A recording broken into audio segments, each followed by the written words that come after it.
All right, peace and blessings, peace and blessings. Assalamu alaikum, shalom, welcome, welcome, welcome, everyone.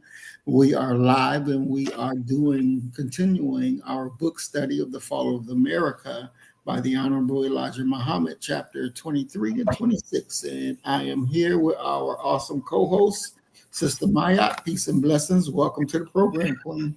Thank you again. Hello, everyone. All right. So just to address this, because I know we had a few comments on it, we are still working on getting Rumble up. I thought that we would be up and running 100%, but we're not with Rumble. But we're still working on it. So we're going to be here until we can get everything worked out. Um, but as you know, everything is a work in progress. So we're going to continue with tonight, chapters 23 through 26. All Yeah. right. Yeah, just to let you know, the clip at the beginning, it didn't show. It said it failed. I don't know if you caught that. On on where? Rumble or here? On on YouTube. You know how you play the intro? Right. Yeah, it didn't show. So just wanted to Yeah. make you aware of that. Oh wow. Okay. Okay. Yes, ma'am. So before we get started, I read 23 through 26 just to get a feel of what we would be reading tonight. And the feel I got from this was politics. Like that was the first thing that popped up in my head. Mm. And even though it's very simple, sometimes when I hear the word, it gets confusing to me Mm-hmm. because I'm not a person that's not big on politics. And then I Mm-hmm. have to adjust my brain to say, okay, maybe government policy or whatever the case may be. But my question to you is, before we get started, how do you define politics? Like, what exactly is politics, and why is it so important for us to understand it? Mm. Well, to me, politics is war without bloodshed. Um, and that's exactly what it is. It is war without bloodshed. If you don't have your own people within the political body that are willing to do what needs to be done for you, you will get nothing, and you will be the poking stick, or you will be the scapegoat for everybody else. We look and we can see that, looking at this false state of Israel, how much control they have over the American government. And they have bought out politicians in order for them to do the things that they wanted to do. So they used it to get their state. They've used it to maintain their state. They've used it to commit genocide on the Palestinians. When we look at the politics of how we um, got here in America through the established order of the American government once they defeated the British, um, then the war was put back on us, and it was through politics. You were made a slave. You couldn't do this, you couldn't do that. Then for a certain time, then you got free. Then you were able to vote. You were able to go to school. You were able to read, to another point. And then when other politicians got in there, they changed it again. And our way of life was completely corrupted and destroyed. You went from being a slave to, the next year being a senator, being a mayor, being in the House of Representatives, to a few years later, you back on the goddamn plantation. And the method that was used was politics. And so the whites understood that they're going to make war on black people, and that's what they did. They went through the political strands and they conducted war on us without shedding a drop of blood. When America wants to put sanctions on countries, and that's an act of war. You're depriving the people of that country its rightful needs. And so they use that dollar because the transactions were made using the dollar. So when they put sanctions on Russia or Libya or any of these countries, that's an act of war that hurts all the way down to its regular everyday citizens. So politics is something that we have to be able to engage in, and we have to engage in it with a loyalty to our people and fuck everybody else. That's where it has to be. And that's 1000% how it should be. It cannot be any other way, because if it's any other way, we're going to get what we've always gotten. And that's to be continued to be raped and abused and misused to the detriment of our people. That's what politics is. That was nice. That was beautiful. Thank you. Yeah, thank you for that. I'm definitely going to replay that and get that in my head Mm-hmm. because that makes a lot of sense. Yes, ma'am. So, chapter 23, the dissatisfied. We are living in the time when dissatisfaction is 100% throughout the world of man and mankind. Therefore, we are living among the dissatisfied persons daily and nightly. No one is satisfied though they may be righteous. They are not satisfied because they are living among unrighteousness. So the whole entire world of the wicked and the righteous is upset due to sorry, let me do that again. Mm-hmm. No one is satisfied though they may be righteous. They are not satisfied because they are living among unrighteousness. So the whole entire world of the wicked and the righteous is upset due to dissatisfaction. The dissatisfied are gaining every day more and more among the people whom they hope to bring into the same condition that they are in. And today, nothing is made so clear to the chief maker of dissatisfaction. The Black people in North America who are up from slavery are the target of the white slave masters as children who wish to keep them here and deprived of their salvation, if possible. The white man holds out promises to the Black man only to deceive the Black man. The white man fascinates the Black man and tries to do that for the Black man that the white man does not want to do. But nevertheless, he does these things in order to get his hold on the Black once slave to go to the white man's doom with him. The devil is the open enemy of the original Black people of the earth. Temptation, the white man is trying to tempt the Black man all over the earth to take part in the white man in evil and filth. Here in America, if you will bear me witness, sex talk is the topic of conversation 24 hours a day on the radio and television.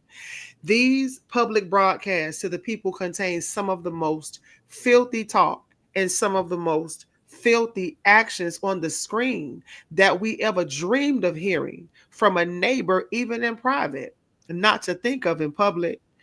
The Black man in America is on the radio 24 hours a day. The white man loves to weigh the Black people out in his filthy language of sex to see how many of our Black people he can get to go to hell with the white man by persuading them with his sexual talk. The Holy Quran is 100% right. Read it and try and find something in there that is not true.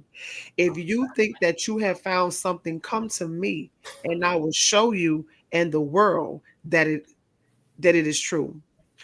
Black man, this is the end of the rule of the white man.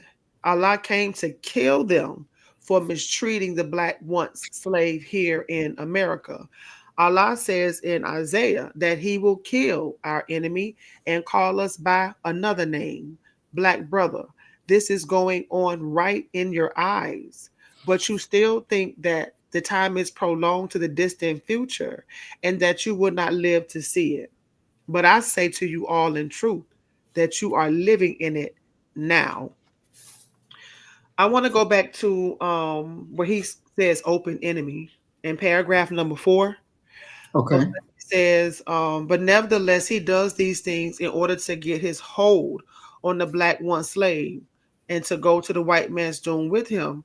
The devil is the open enemy of the original black people on earth. The reason why this caught my attention is because I was watching a live with Wesley Muhammad earlier today, Mm-hmm. and he was giving his closing statement. And one thing he said was, we have to separate ourselves completely and fully from our open enemy. And then here I see it in paragraph 4 tonight.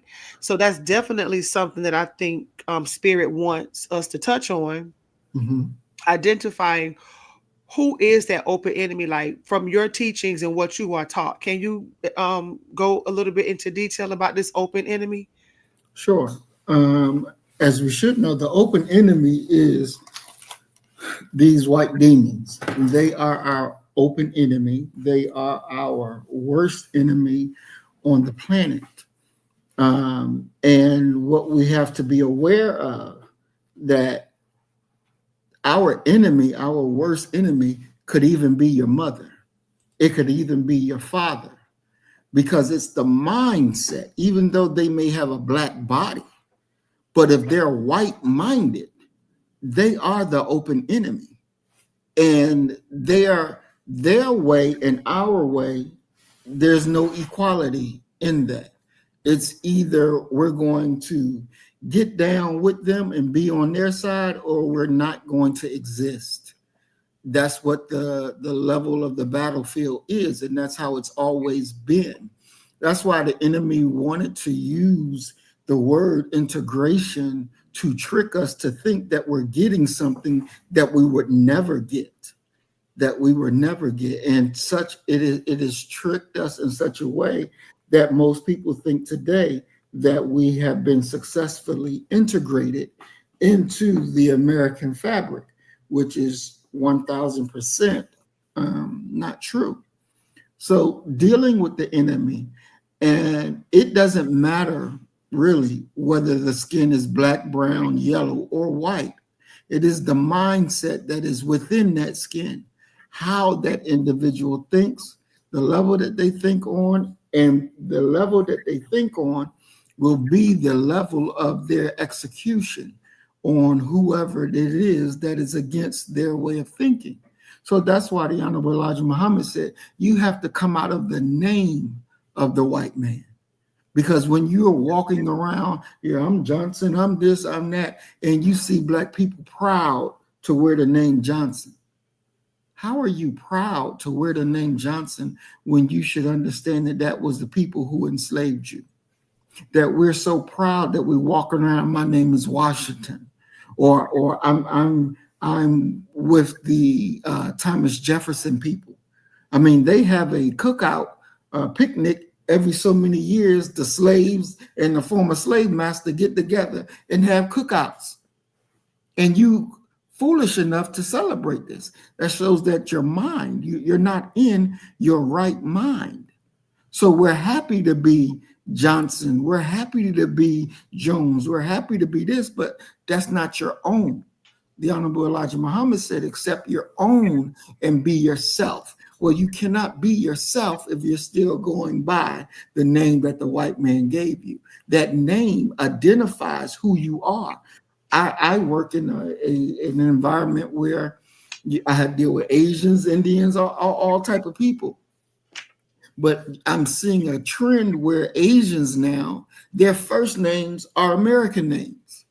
Yeah. Barry, John, James, Joe, Sue. They're American names, white American names. And then the last name, they'll keep their last name, but they want to be able to be accepted into a system that they understand that is diametrically opposed to themselves. So that's why they started to adopt the American ways of doing things.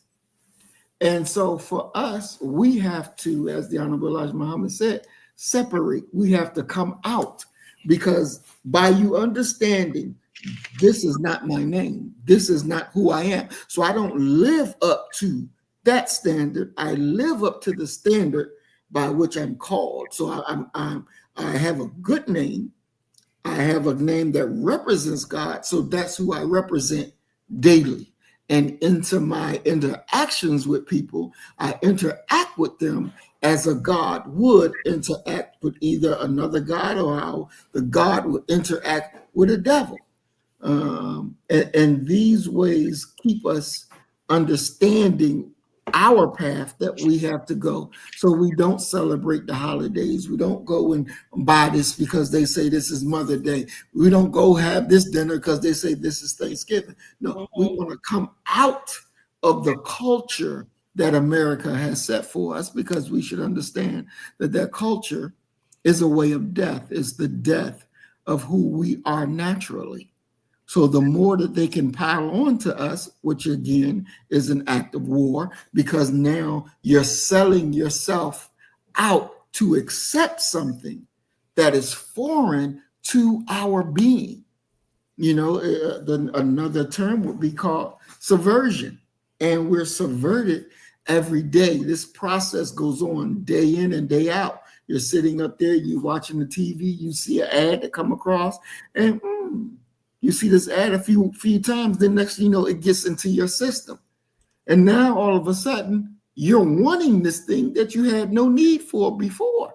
But because you've been subverted, now you've been subverted, and your way that you had, you're going to discard it because you see something else that says, hey, this is the new best thing. This is the greatest thing for you to go ahead and do. When we work against what is best for ourselves, we work against that by taking something that's foreign, then it's killing a part of who we are. So we have to reject our enemy, reject their ways, reject their culture, reject their names, reject their religion, because all of that keeps you intact. It keeps you buying into a system that is diametrically opposed to our very lives. It is one of the most damnable lies out there, that now we are quote unquote American. We have accepted something that is better than anything that this world can ever know. And it's truly the opposite of that. You come into it believing that you have no history, you have no value. And every value, every real history came from our open enemy. And as me growing up, I loved history. I loved history. Um, And when I began to identify with that history, not identify with it as this was something that empowered me, I identified with it as this is something good and great, and I must latch on to it because my people came from slaves, and we didn't have no greatness in our culture. We didn't have no greatness in our past. And believing this, then you put your desires, you put your yearnings into what you see that is successful, into what you see that is meaningful. And while you're in school, this meaningful way is reinforced year after year after year after year. Now, those of us that feed into this year after year, we move on up to America's systems because we believed in it. Those of us that rejected it, you see them being put in special education. You'll see them being put here or put there until they wither away and drop off and get involved into a life of crime. So therefore now the government will move you here and move you there to be more productive in an underclass system that you were planned to be sent there either one way or the other. So there's a plan for those who make it through, and there's a plan for those who don't make it through. But at the end of the day, both routes enforce the American way. It enforces that this is the right way and this is the only way. And you're going to either get down with it or you're going to be put down by it. That is, and I hope I answered your question. Yes, thank you very much. So, the scientists of America know that America is on her way out.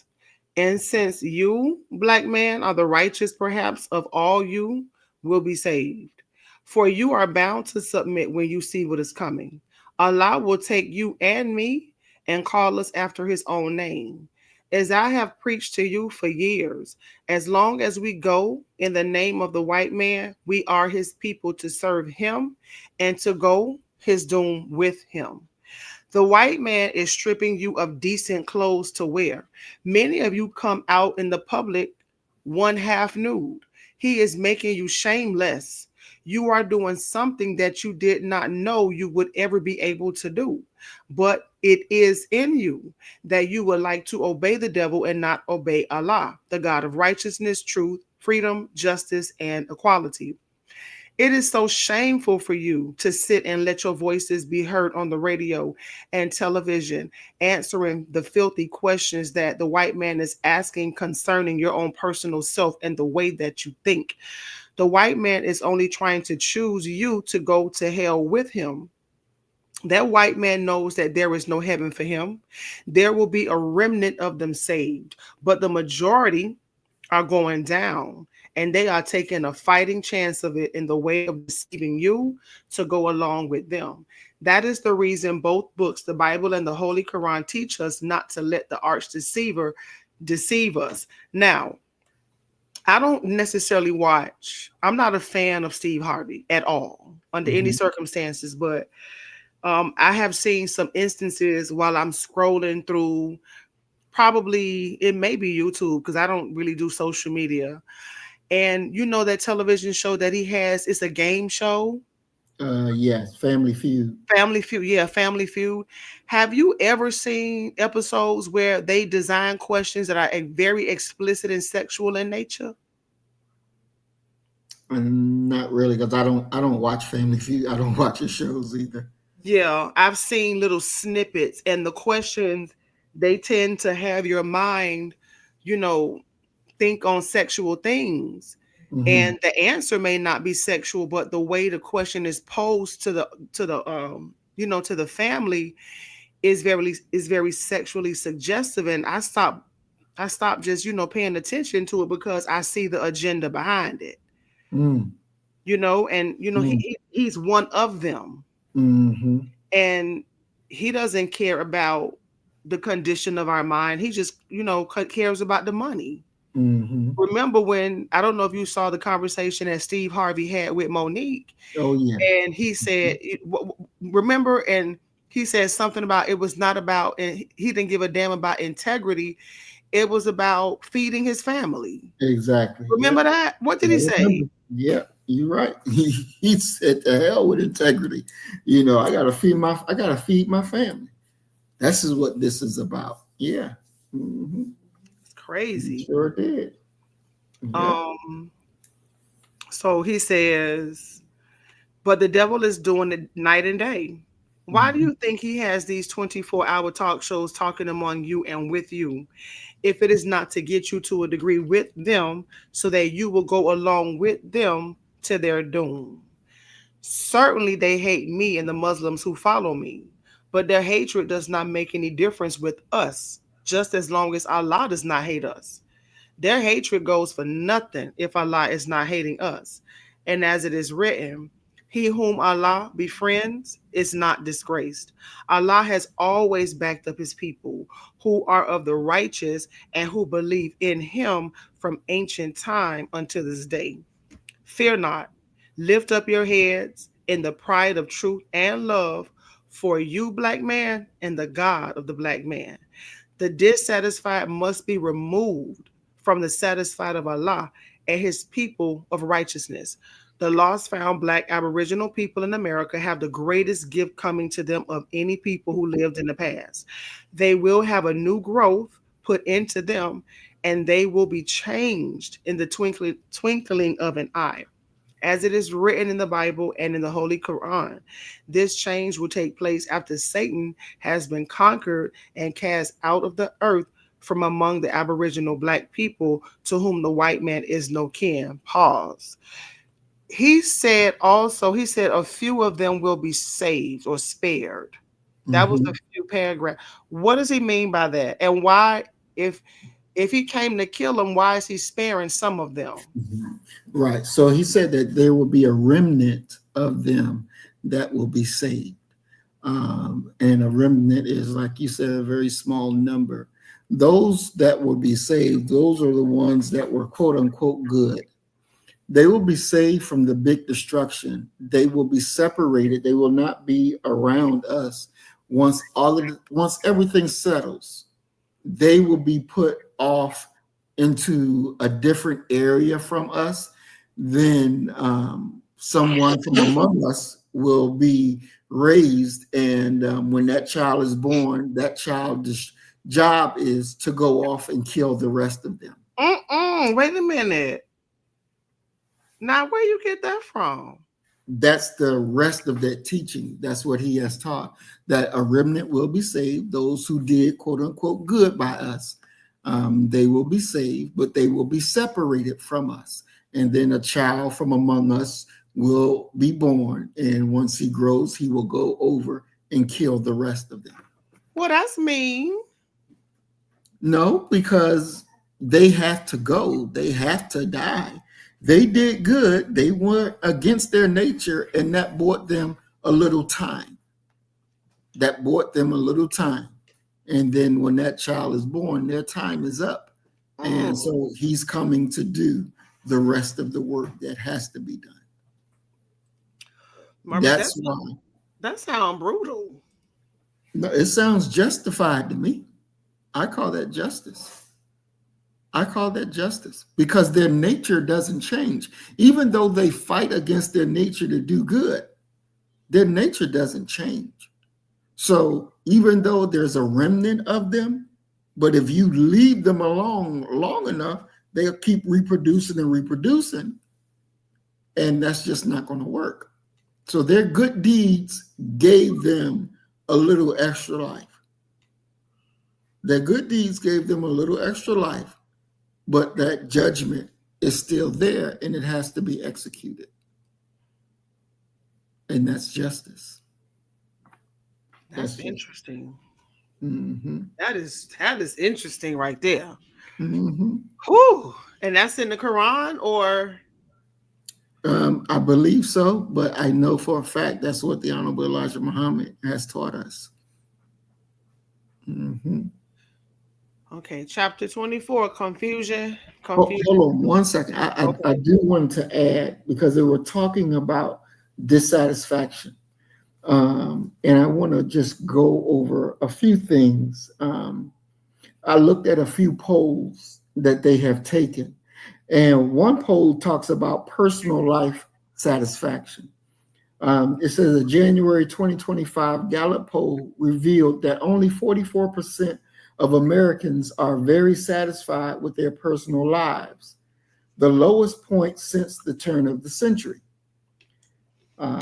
This represents a significant drop from 65% who were reported being very satisfied in 2020 before the COVID-19 pandemic. So it went from 65% drop down to 44%. While the combined share of those very or somewhat satisfied with their personal lives is 81%, it is still down from the high 90% in January of 2020. Previous lows in personal satisfaction often coincided with economic uncertainty, such as the 2007 to 2009 recession and the 2008 global economic crisis. Then they looked at satisfaction with the state of the nation. America's satisfaction with the way things are going in the US is notably lower than their personal satisfaction.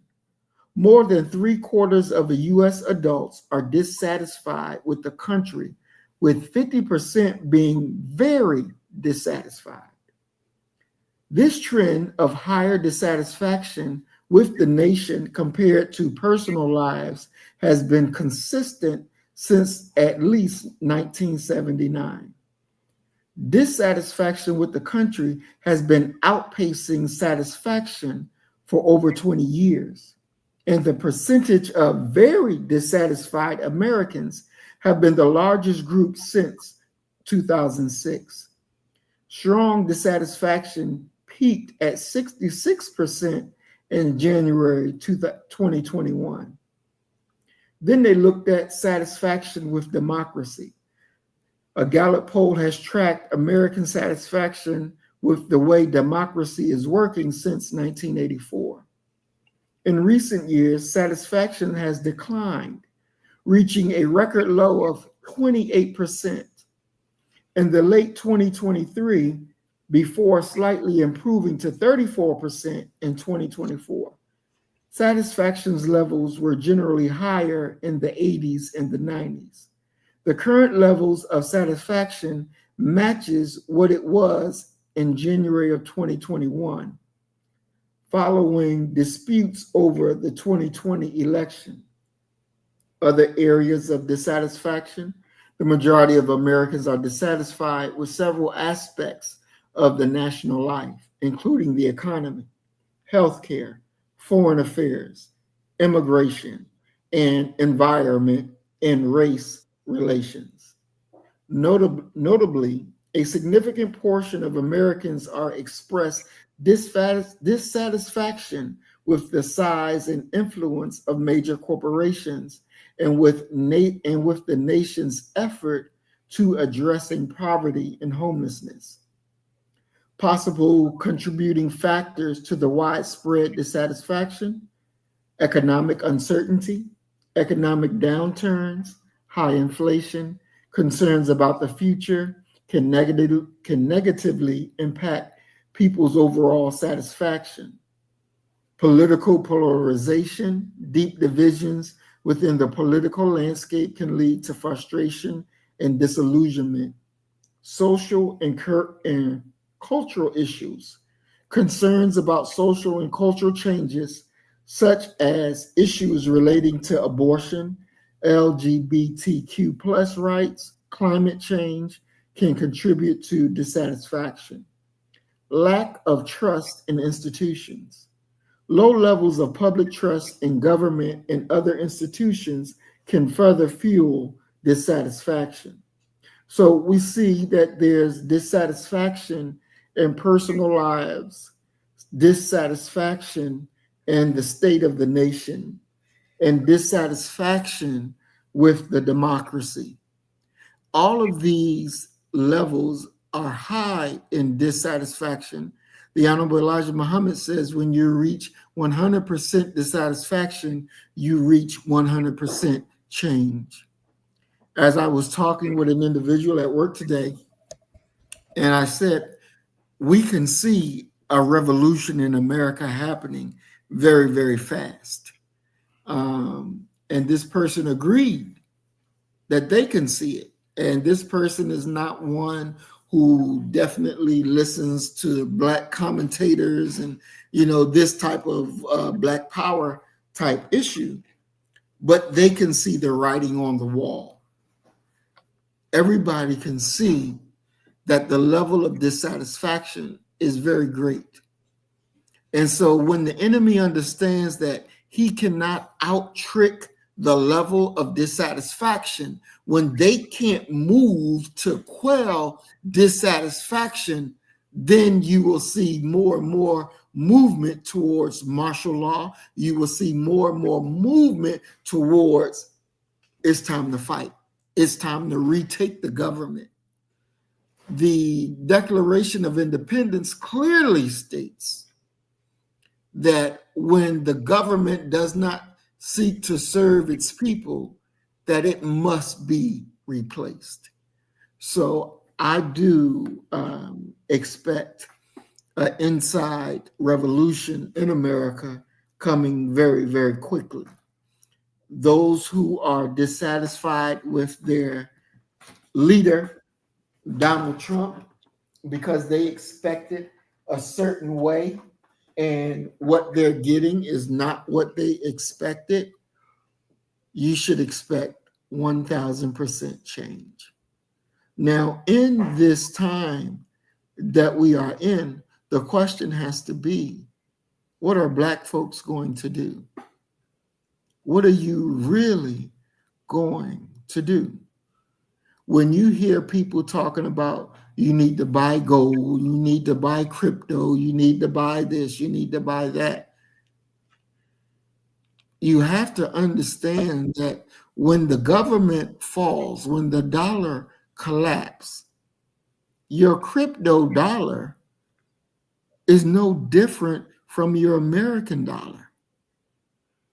It's no different. It's backed by absolutely nothing. So you can have 1,000,000 crypto dollars in your crypto wallet, but it ain't going to buy you a bottle of water. You can have 1,000 bars of gold, but it's not going to buy you a plate of food. What are you really going to do? You have to have land. You have to be able to grow your food, and you have to be able to protect what you have. This is the reality of things. They put it to you in movies. They put it to you on TV shows to let you know, hey, this is coming. How will you decide for you and your family what you're going to do?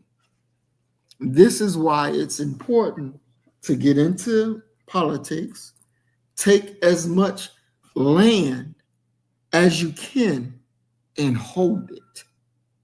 Hold it. Be prepared to defend it. Be prepared to kill for it. This is why I have been saying we have to take municipalities. We have to be the power in those seats so that we can control our space. And this is not a game. This is real life. The Honorable Elijah Muhammad warned us, told us, and we cannot continue to keep sleeping on the reality that America will fall.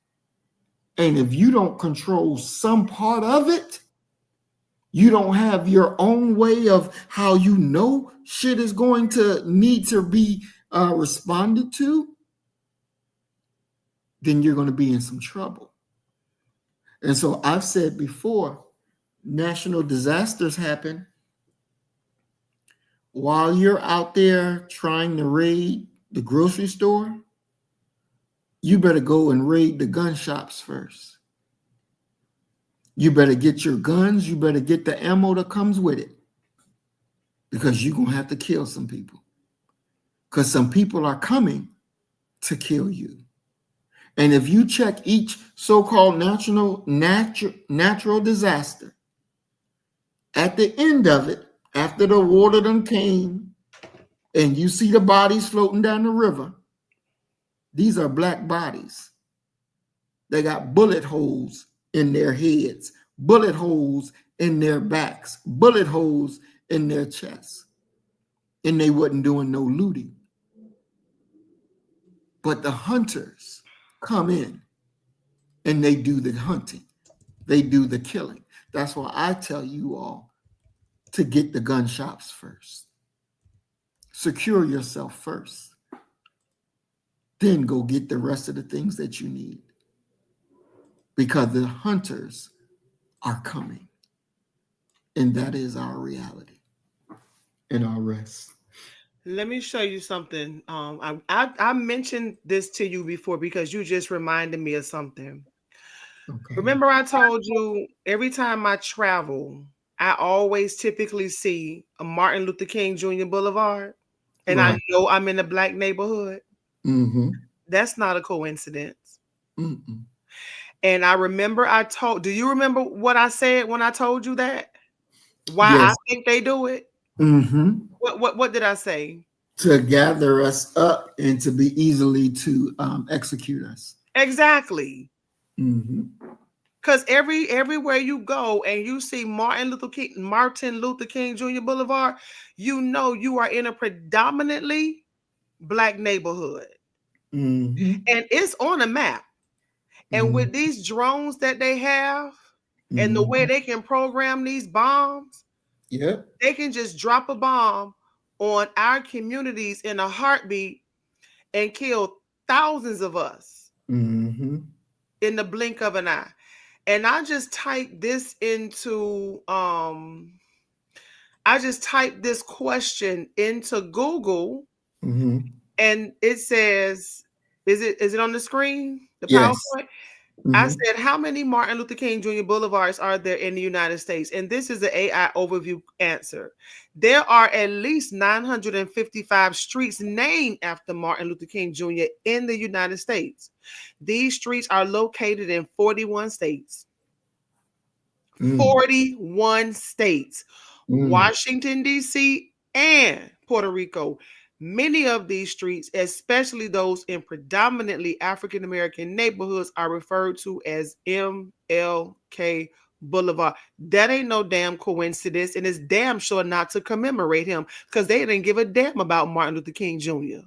Mm-hmm. But you can put his name on a goddamn street sign and program a bomb and wipe out millions of us in a Mm-hmm. few seconds. Yep. Yep. That's facts. Mm-hmm. Yep. That is. That is. Don't get it twisted. Mm-hmm. Exactly. Exactly. And that's something that must be taken into consideration and must be planned for. You can't have it any other way because then you're underestimating your enemy. And he has proved that he won't stop. He won't stop. And he will use whatever he has to use to kill. Mm-hmm. That is the reality of it. That is the real reality of it. And you know, they have bombs that they can drop. And if it's one of those that's designated to kill only Black people, and you can be in the same room and they can release the gas, and you can have mixed, you can have Black, white, Asian in the room, but it will only take out the Black people. There are weapons that are like that. And we have to be aware. We have to be aware and understand that this enemy that we're dealing with is a savage, and his number one desire is to get rid of us. And that's real deal. That is the real deal. So I'm glad you brought that back up so people can begin to assess exactly where they at in their location to MLK Boulevard. Mm-hmm. Be very Definitely. mindful. Hmm. That may not be the spot to be when the shit go down. Exactly. But remember, you said, okay, so the Constitution does say that, we have a right to alter or abolish an abusive government. But what happened to the January 6 people when they tried? And many of those people were prosecuted and went to jail. Well, first thing we have to remember that the January 6th thing wasn't actually real. That wasn't real. Um, First of all, if they were going to try to overthrow the government, then you would have had more people shot and killed versus just that one. There was a video where one of the guards, when the people were running in, and the camera went to look at the police officer, and he I wish you could see, but he did one of these, I don't know what's going on type of deals. And it was caught on camera. And when I saw it, and I should have downloaded the video that day that I saw it because it's been taken off from the internet, that told you a lot right there. Where he's like, I don't know, it's just shrug his shoulders, lift his hands up, and people just running in and running in. If that was real, then the local DC police would have responded. more federal agencies would have responded. That just was not real. That was nothing but show and tell to be used as a political tool to be able to get done what they wanted done. That was not a real takeover. That wasn't a real government uprise. That was fodder for TV to get people to go with one way and one way of thinking, which reality just was not real. No, everybody just gonna stand the hell down. And when you listen to some of the Capitol Police that were terminated because they began to speak up and say, "Hey, no, this ain't how that shit really was," because I told such and such, I radioed to such and such, and they were like, "Oh, the hell would it be good? Just get off the radio." And so, no, that wasn't real. That wasn't real by a long shot. Okay. Okay, chapter 24. Confusion of people. I definitely want you to touch in on paragraph number 1 to give me an idea of what was going on, during the time period. But it says, now the rise of America's once slave into the knowledge of self in the spirit of Allah in the person of Master Farad Muhammad, the author of the resurrection of us, the mentally dead, is causing untold confusion among the heads of state. So from your teachings, when the Nation of Islam was rising and the numbers were growing and it was getting the attention of these heads of state, what was that like? That had to be crazy when them white folks looked up and saw that. Definitely it was, because they didn't know how to handle it. They didn't prepare for it. They never thought that they would see what they saw, because when you're dealing with a teaching like this that makes you automatically straighten your back up, that makes you automatically militant, that makes you automatically will fight, they weren't prepared for it. They was not prepared that any man would be able to do what Master Farad Muhammad had done, even to the point when they had arrested him and put him out. Different states told him he couldn't come back. He's not allowed in this state. And he sent for the Honorable Elijah Muhammad to come get him out of jail. And this showed the Honorable Elijah Muhammad that there's a price that you have to be willing to pay, that these people that are your enemy are going to go through deep means of trying to get you to stop doing what it is that you're born to do. Even one black guy, when they were walking down the steps, came to Master Farad Muhammad and punched him in his face. Wait a minute. Say that, rewind. Yeah, they were coming down some steps going out of the building, and a black guy came up to Master Farad Muhammad and punched him in his face. And the brothers was about to kill him. And Master Farad Muhammad said, "No, leave him alone. He'll be a good one of these days." Oh, yes. And because they were ready to rip him to pieces, but Master Farad Muhammad saved them and showed the Honorable Elijah Muhammad, because the people don't understand. And when they listen to you saying that the white man is the devil and the black man is God, that's going to shake their world. That's going to shake not only their view of themselves, that's going to shake their worldview. And now you're bringing to a reality that they never thought of, never conceived of. So out of their confusion, out of their misunderstanding, they'll do things like this. And you have to understand that and not return evil for evil, but you'll have to return love for their evil.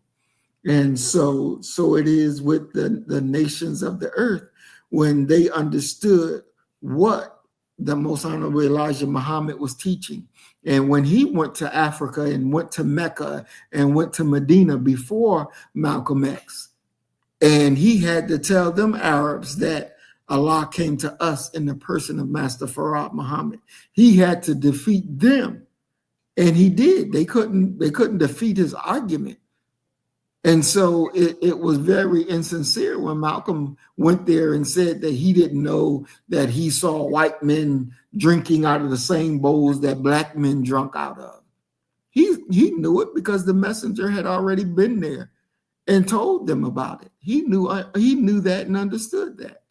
When the Honorable Elijah Muhammad went to Africa, and those kings in Africa, those government leaders in Africa, tried to get him to stay in Africa and to teach the African. And he said, no, I'm not sent to you. I'm sent to my black brothers and sisters in America. Right. I'm for them. I am to teach them and to raise them up. I'm not sent here to raise you up. You all can follow, but my work is at home. My work is with my people in America. And he left them to come back to America. And, Minister Farrakhan's family, his line are from the Caribbean. And the Honorable Elijah Muhammad was beating on the Caribbeans verbally and putting them down and teaching Minister Farrakhan, you don't put them before us. You don't do that. They don't come before us. You don't step over us to go feed them. It don't work that way. This is where your loyalty has to be, because this is the people that God came to raise. And so he accepted that whooping. He accepted his understanding that blacks in America come first. Blacks in America is where God decided to raise.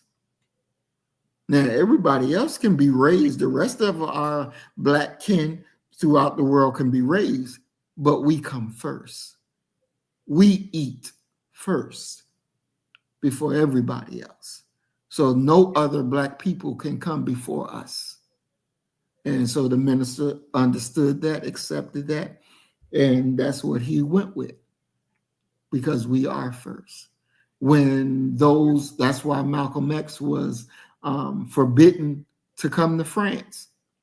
They didn't want the people they're already rebel rousing black folks to get with Malcolm X and let him inspire them to be more rebellious.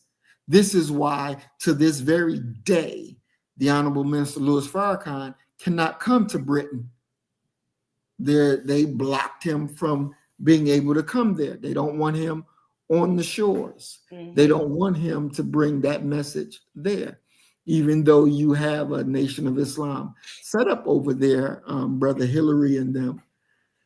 But the minister, they will not allow him to be there, because what it does, it changes the reality of things. When the minister went to Saudi Arabia and spoke, when he went to Iraq and spoke before the Iraq war, I think it was like 3 days before the bombs fell, he was there and he addressed Saddam Hussein and the rest of the mullahs there, and he told them, your problem is not America.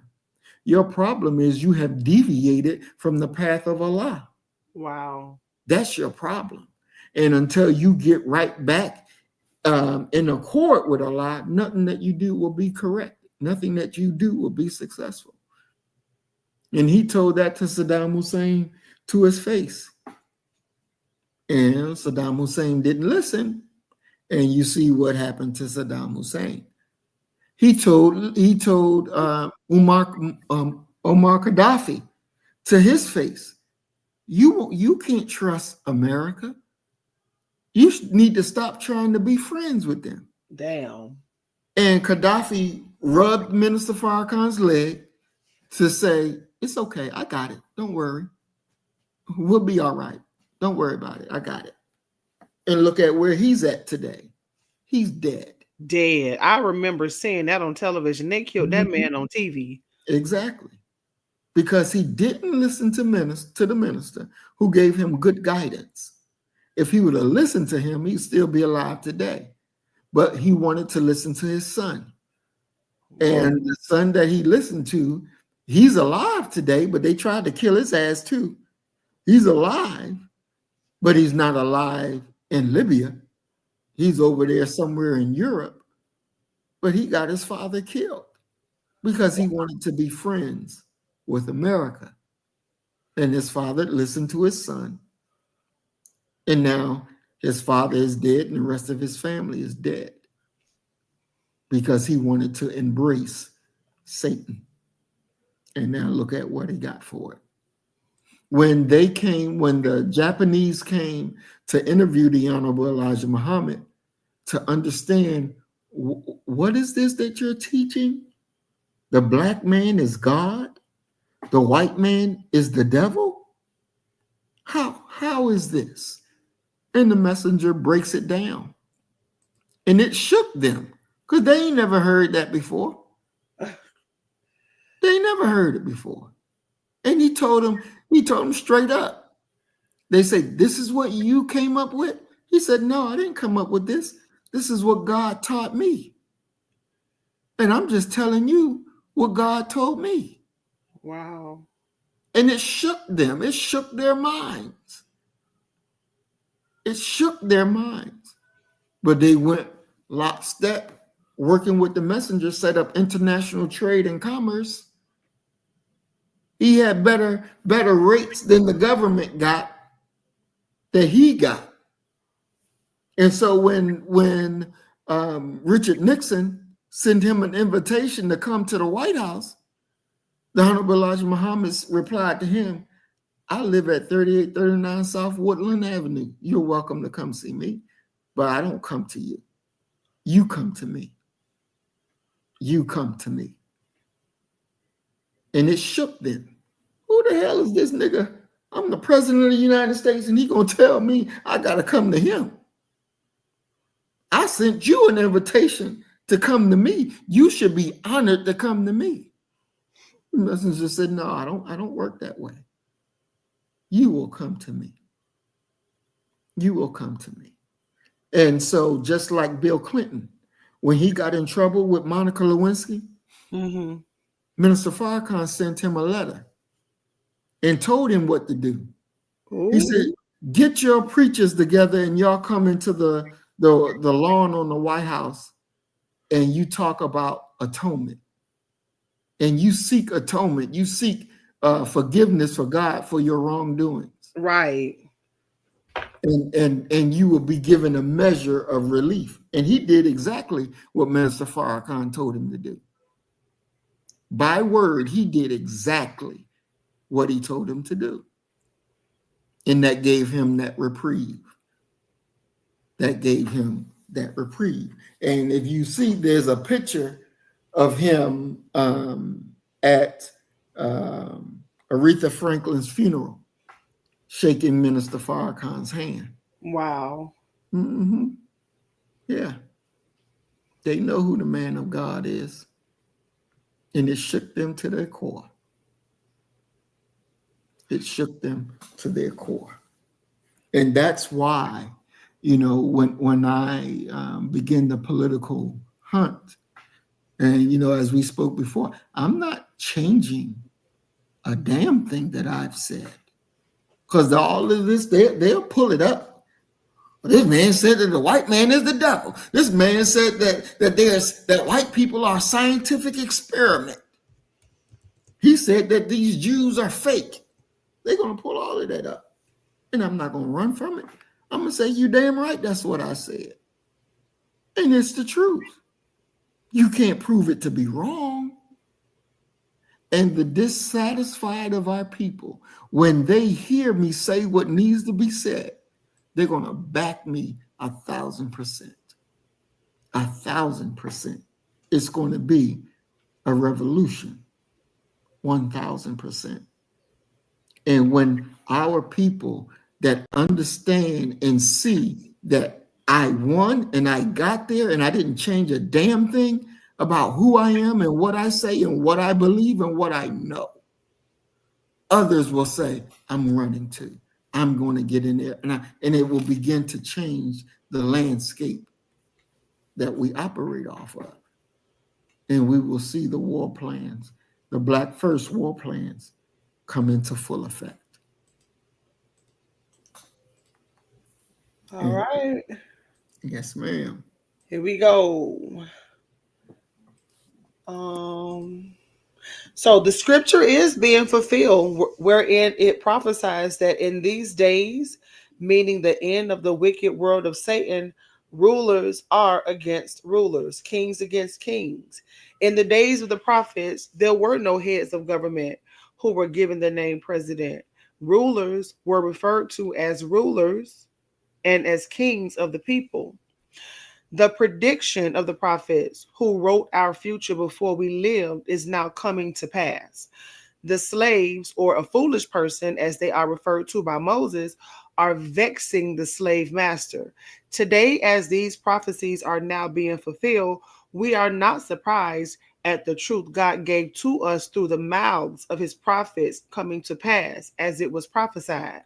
The master must give up his slave, and the slave must give up his master, regardless of his desire to remain with his master. It is the purpose of God himself to separate the two so that he can give the slave justice and equal chance for survival, as the slave master has been exercising power over the slave. America is being torn to pieces politically, as Pharaoh's political party was in the days when Jehovah went after the freedom of Israel.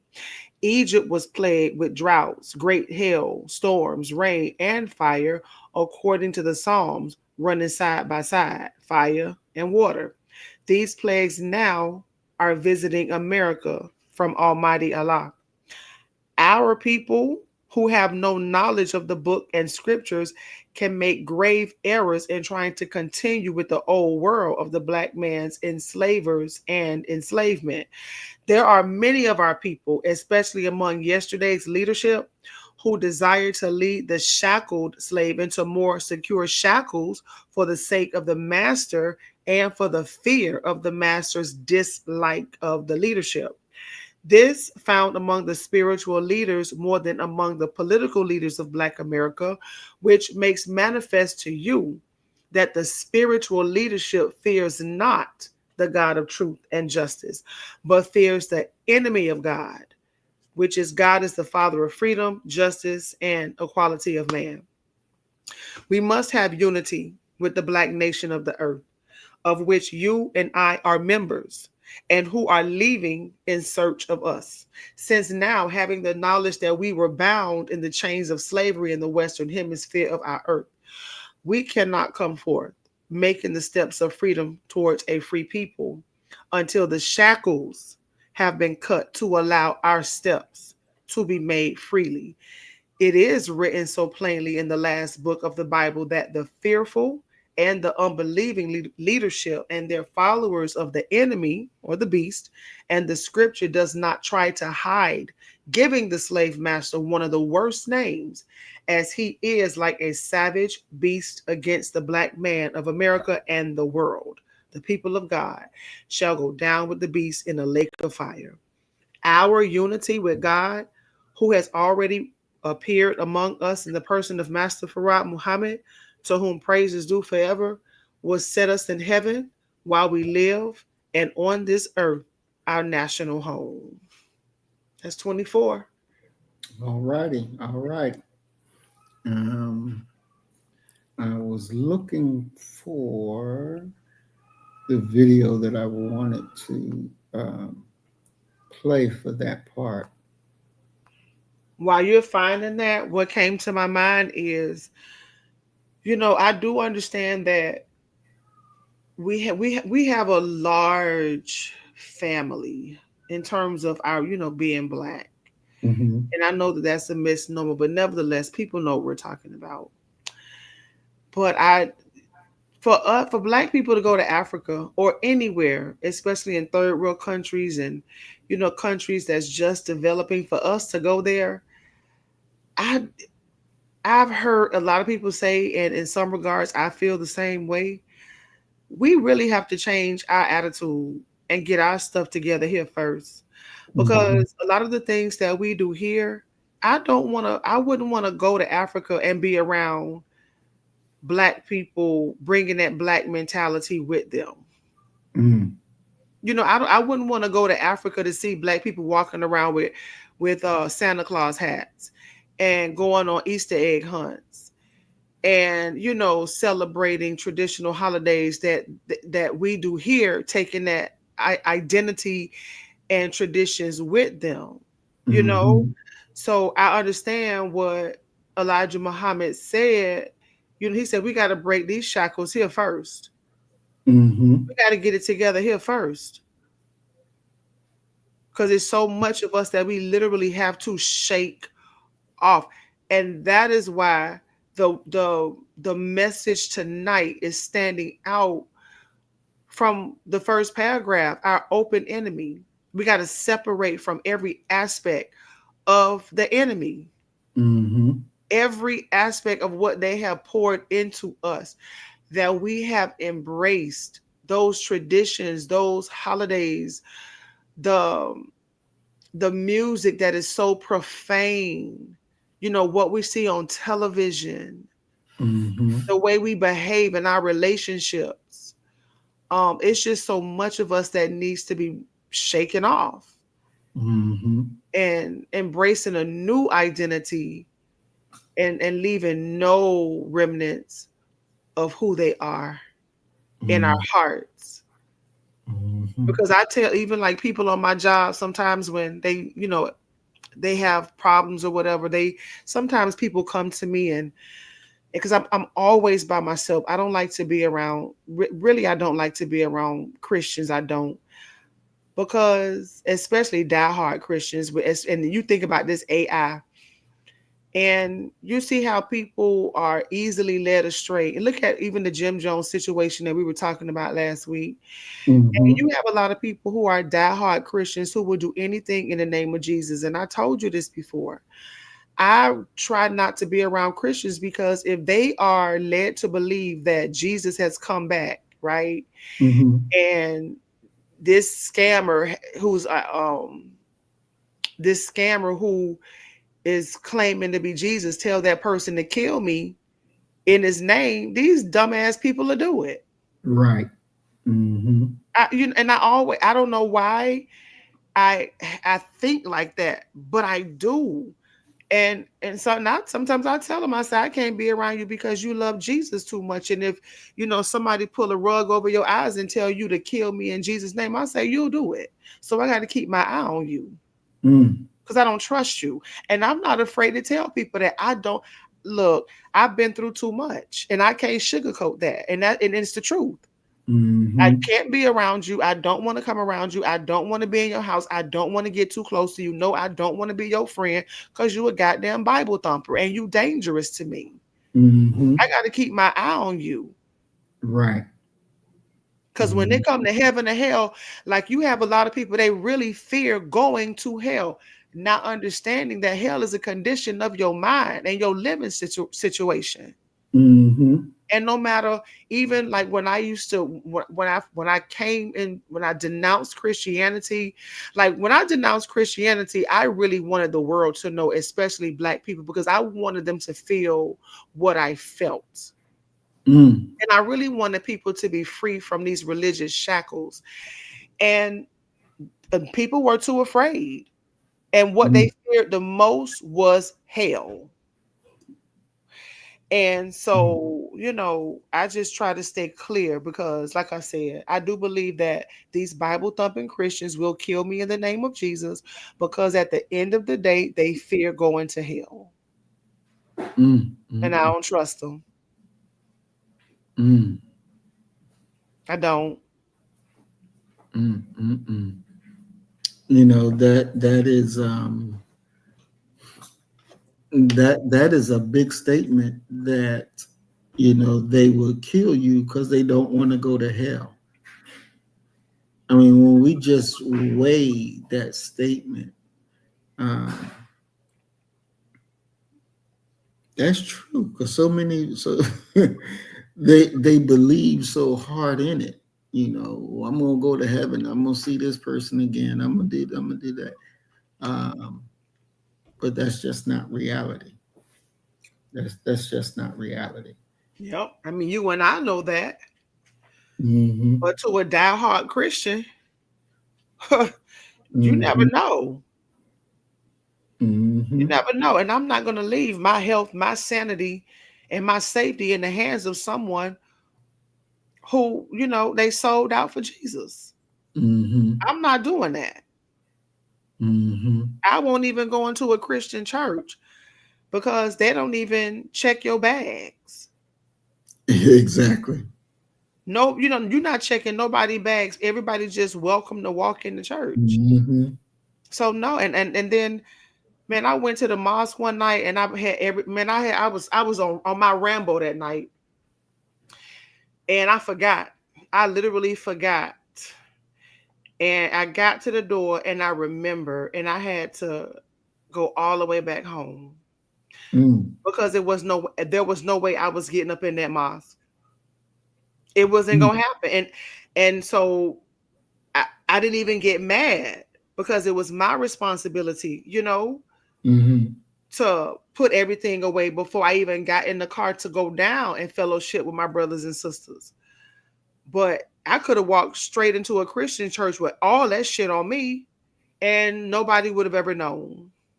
Mm. So be careful, people. Mm. Mm. You want us to show us something? Yeah, but I can't find the video that I was looking for. Um, yeah, I can't find it. So All we'll right. just keep moving. So he says, what paragraph? Oh, okay. Were we on paragraph 10? No, we're on No, we're on 25. 25. Yeah, we're on 25. Yeah, America's loss of friendship. So, in Obadiah, I think that's what chapter 15. Hmm. As thou hast done, it shall be done unto thee. America has Hmm. done the worst work of deceiving other peoples and making false friendships with them. Now her time has come.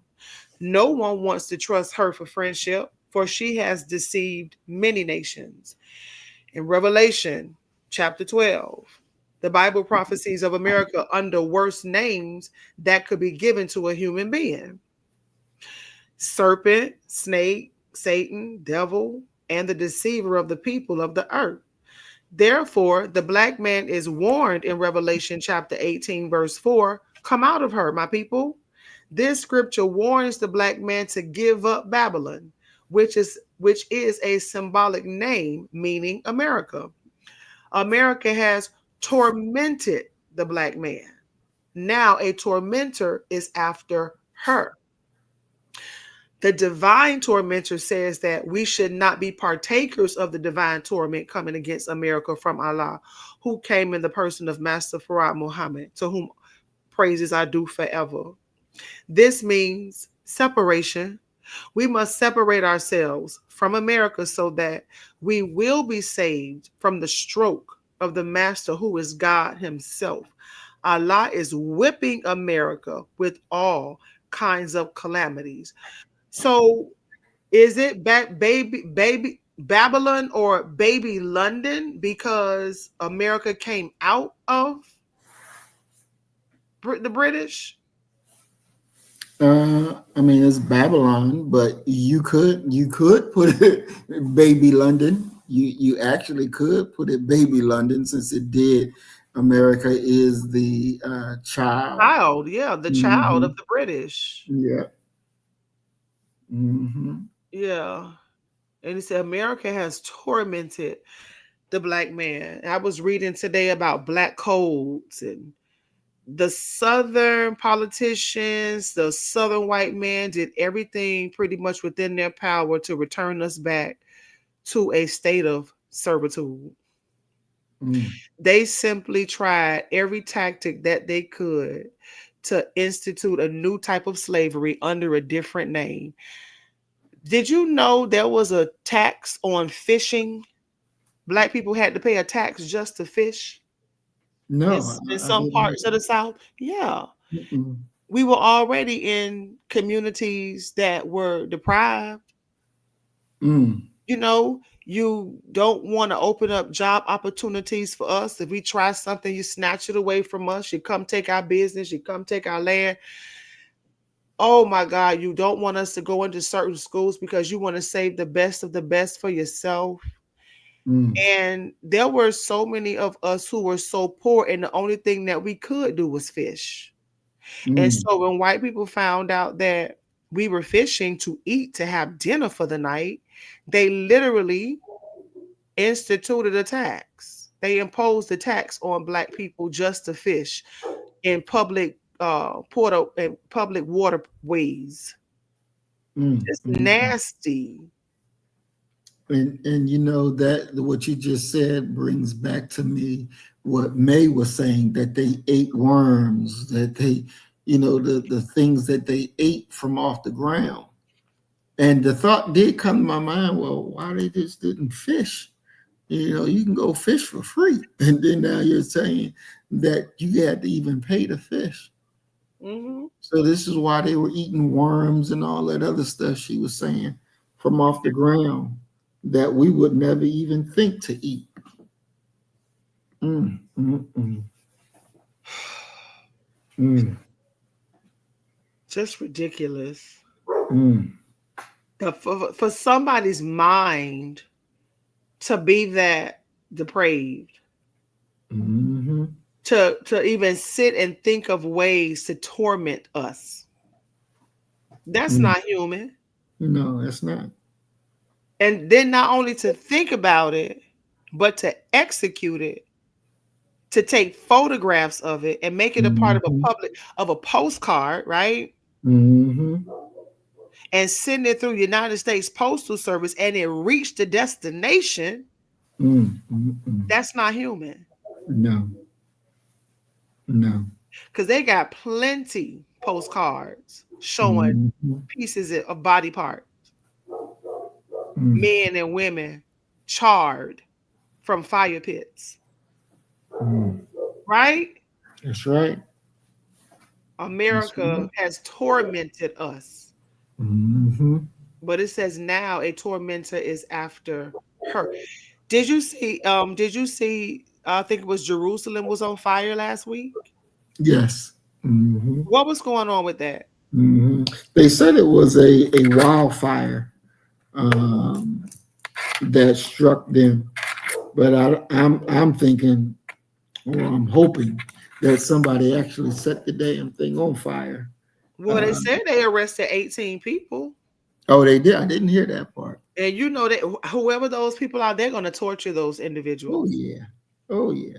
They're dead. They're going to torture those people. And what's so sickening about it is that um with this recent situation of the arrest, how the Israeli men were trying to get into to get into the prison to have sex with the prisoners. Mm-hmm. Who does that? Yep. You Yep. y'all at war. Mm-hmm. These people are at war, and you got the men trying to get into the prisons to rape the damn prisoners. Yep. Want to rape the men. Yeah. And that's the same thing in slavery. Mm-hmm. I'm a slave. I'm a nigger. I'm an Mm-hmm. animal. I'm a despicable brute or whatever you want to Mm-hmm. call it. A wench, a heifer. I'm Mm-hmm. all the things of the things, but at night they tippy toeing their ass in the damn slave cabin, penis getting erect, penetrating, ejaculating, and feeling good. What kind of shit is Mm-hmm. that? Yep. Yep. That's That, some sick shit. Exactly. To Exactly. even get erect under the circumstances Mm-hmm. and take pleasure. Mm-hmm. Yep. Yep.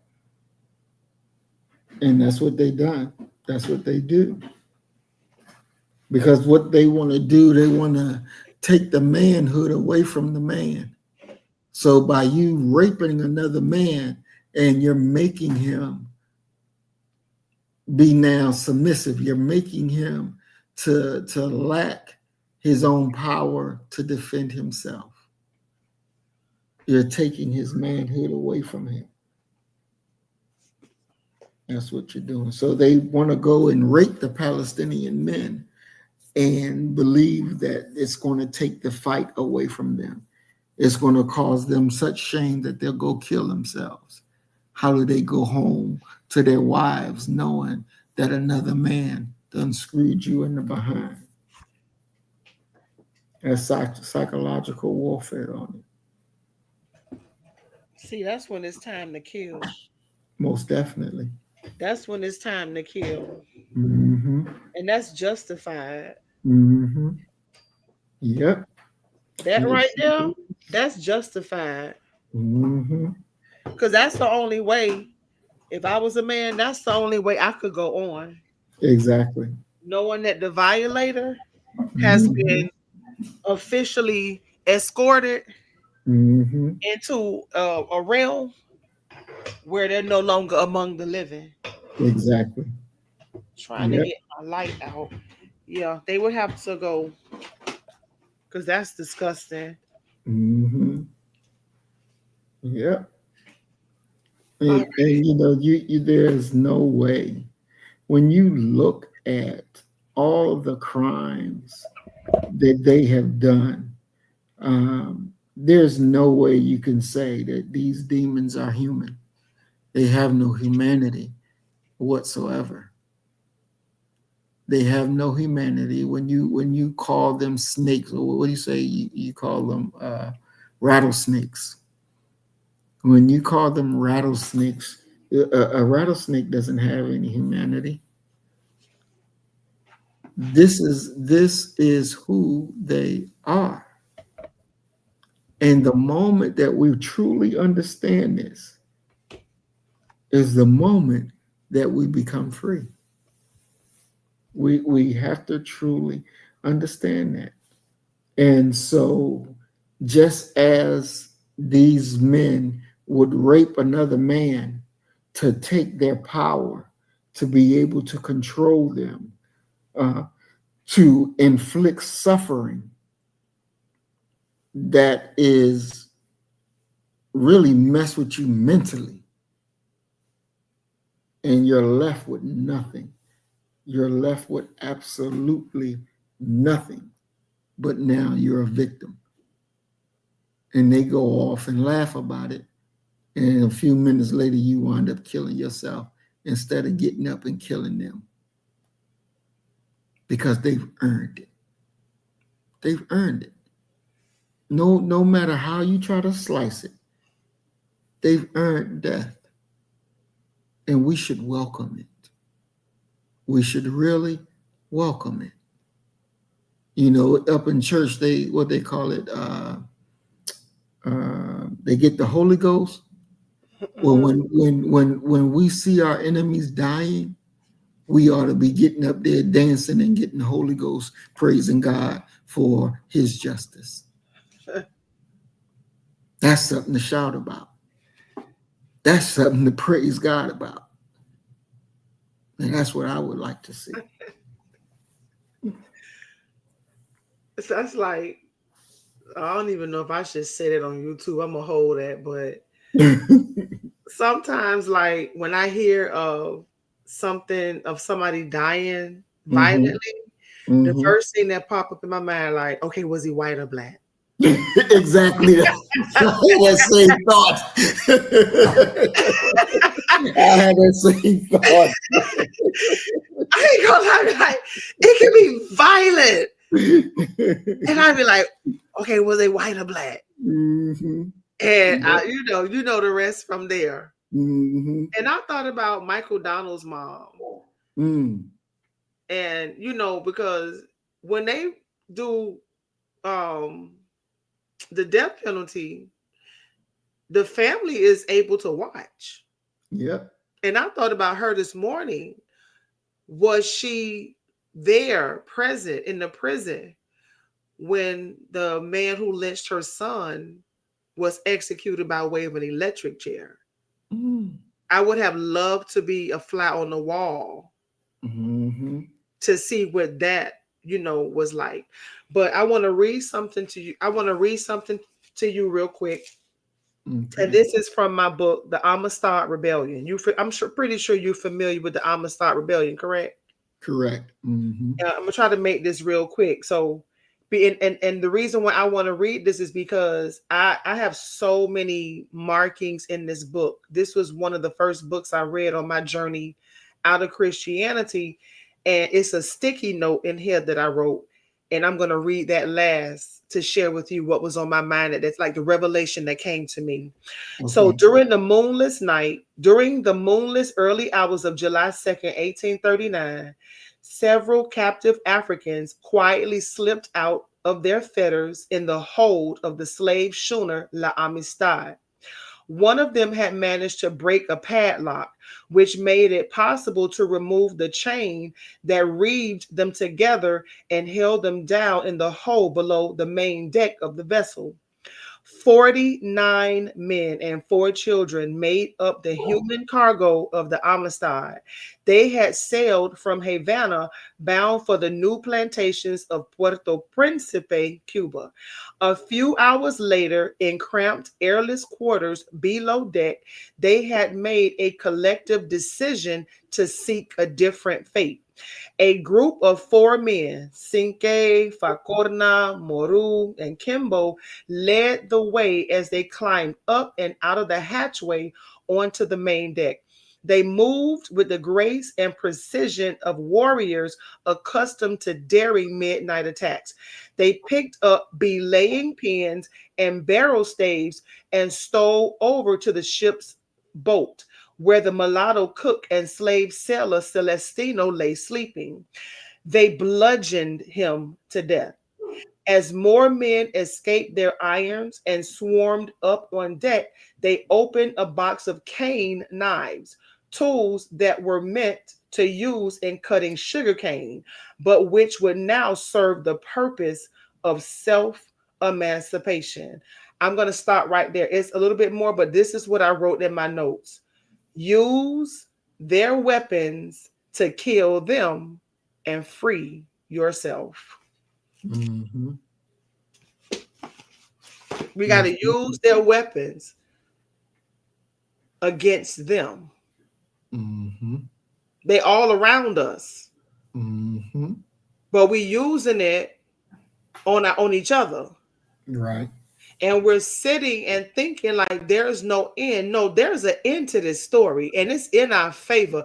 If we only pick up the tools and the pieces that we need and free ourselves and use all the things that they've left behind and use it against them to kill them and free ourselves. Like that was so powerful to me when I read that again this morning Mm-hmm. because it makes sense. It really does. It's supposed, or I'm supposed to use this knife in the sugarcane field. Okay, watch this. Mm-hmm. Jugular. Mm-hmm. Yep. Exactly. Exactly. We have to. We have to. All of those means. Politics, we have to use it. Education, we have to use it. All of it. We have to use it and turn it into a weapon against them and slice their head right the hell off and don't feel bad about it. Don't feel guilty about it. Praise God and get it done. Yeah. Mm-hmm. So we are on paragraph 3. Mm-hmm. Okay, so he says, I have been writing for many years that America must be punished for her evil done to her black want slaves. who are so called free slaves now, and who continue to suffer the same or worse punishment under the children of the white slave master than their white fathers imposed upon our black fathers under servitude slavery. America has not only lost and is still losing friendship all over Asia and Africa, but she is now losing friendship right here with her next door neighbors, Central and South America. The manner, the ill treatment, and dislike with which they received the president's fact finding committee made it seem as though they should have been on the other side of the earth. Steps had to be taken to protect their physical self in a country which is right next door to America. However, the scripture must be fulfilled. They shall eat America's bread and burn her body with fire. I quote from Revelation chapter 17, verse 16. And the 10 horns which thou sawest upon the beast, these shall hate the whore, and shall eat her flesh and burn her with fire. The horns here are a symbolic reference to Central and South America, America's satellites. This means that America's gifts and whatnot will be accepted, but this does not mean that America has brought their sincere friendship. They will take all the gifts which America offers, but still, this does not mean that America has their heart. America is careful not to give any help to her black once slave for 400 years to do something for themselves. America wants to keep her black slave tied while she watches their movements. If we go to her asking America for a territory so that we can live to ourselves, she turns a deaf ear to us. We helped America for 400 years in every respect as though we were one half owners of the country. We have gotten nothing in return but beatings, cheatings, and shootings down on the highway. If we think that there is a God of mercy, and there is one, should we not think that he will sympathize with the poor black slave to to receive justice from his master? The black slave helped to make America rich. Would Allah be silent forever? Being the God of righteousness and justice, would he not take to himself the work of aiding the poor black people against their evil oppressors? America wants everyone to help her bemoan all of her setbacks. But when she causes others to fall, breaks up the countries of other peoples, and destroys their independence and freedom, she laughs and prides herself as doing a great thing. She puts her feet upon their economic neck and destroys their independence as a nation. All this now returns to America. The little nations are now awake. They had looked for true friendship from America, but instead, America deceived them. Again, I repeat the Bible prophecy: as thou hast done, it shall be done unto thee. There is no friend for America. Also, it is written in the Bible, in the day of thy fall, none shall help thee. Mhm. Why? Because you, America, have been and are an aid of the destruction and fall of other peoples. So, who should help you in the day of your fall? This is what Allah wants to bring home to America through his prophets.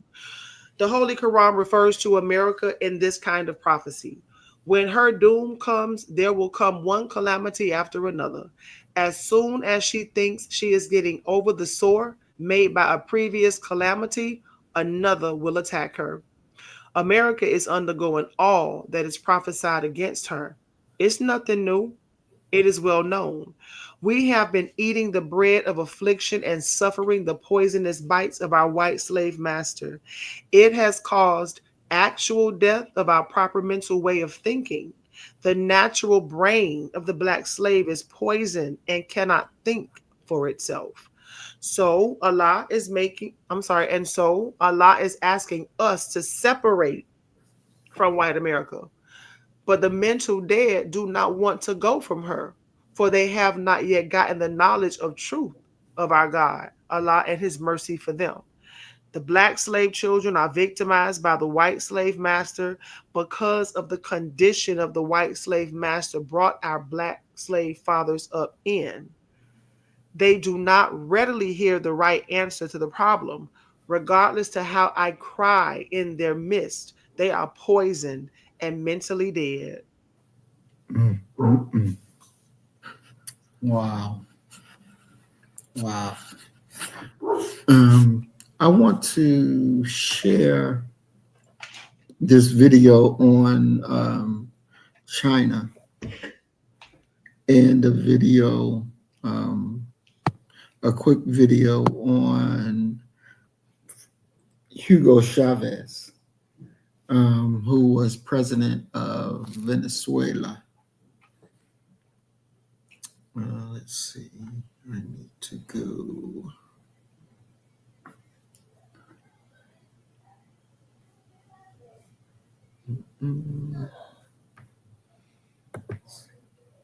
Well, I tell you, I am really suffering without my dual screen.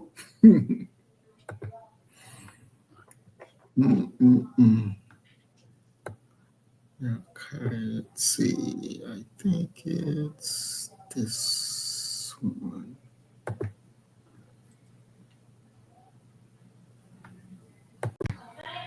Okay.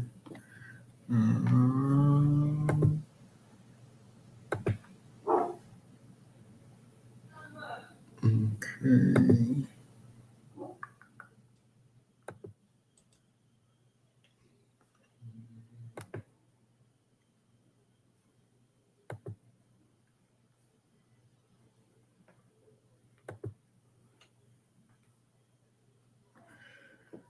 Oh boy, oh boy.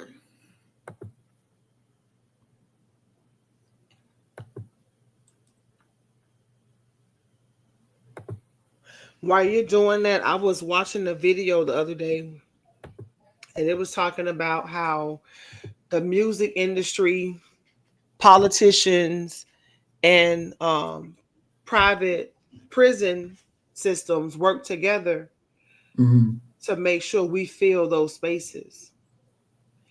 And so they deliberately made the music violent.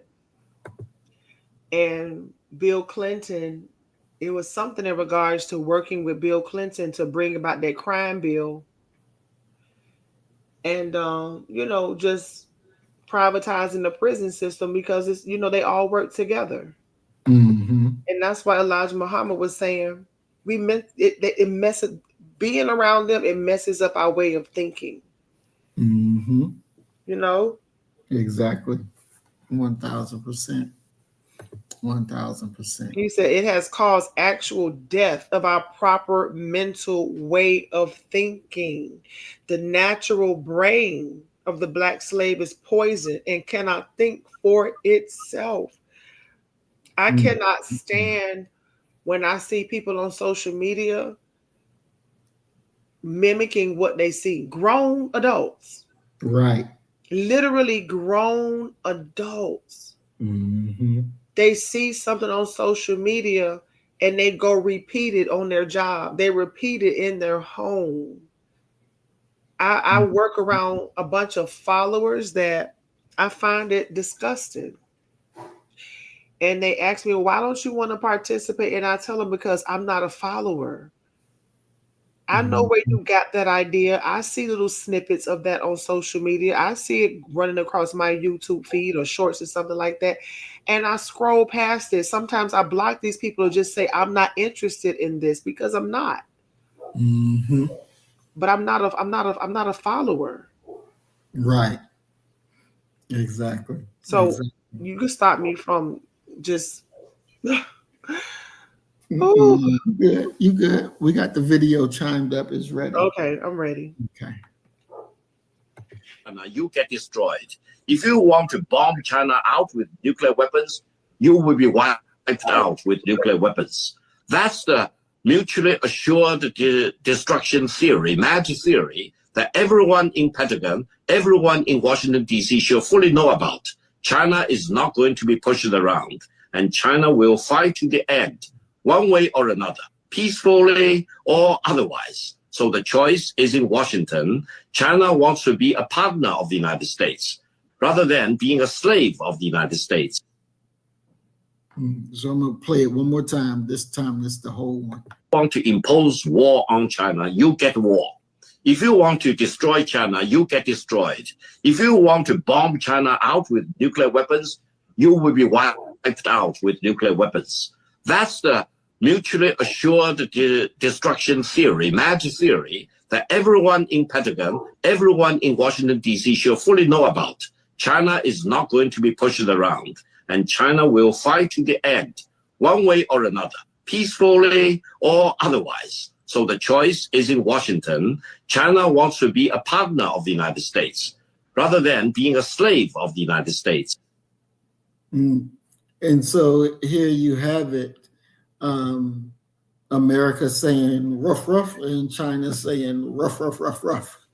So there's no such thing as, okay, I'm just going to back down and do exactly what you say. I'm going to follow every way that you are and submit myself to who you are.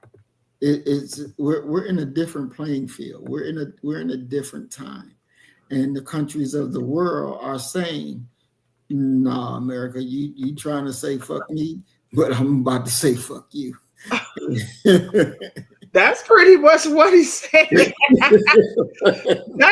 Look, I wish he would have said, "You got me effed up." I wish he would have ended it. "You got us fucked up."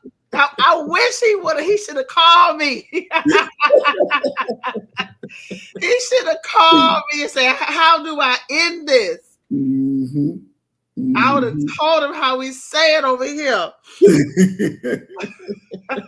If you want to add some punch, make at the end. say, Donald Trump, you got us fucked up.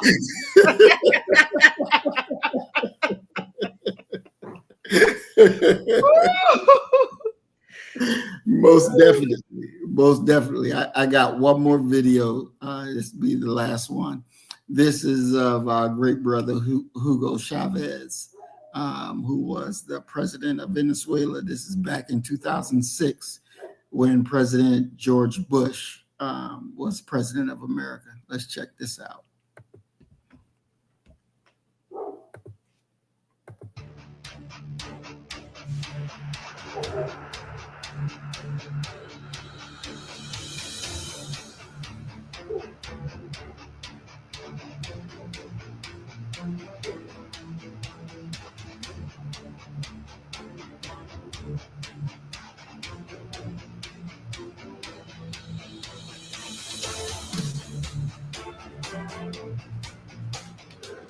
Ayer vino el diablo aquí.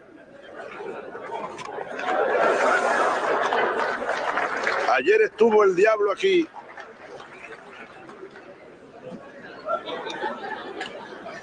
En este mismo lugar huele a azufre todavía esta mesa donde me ha tocado hablar.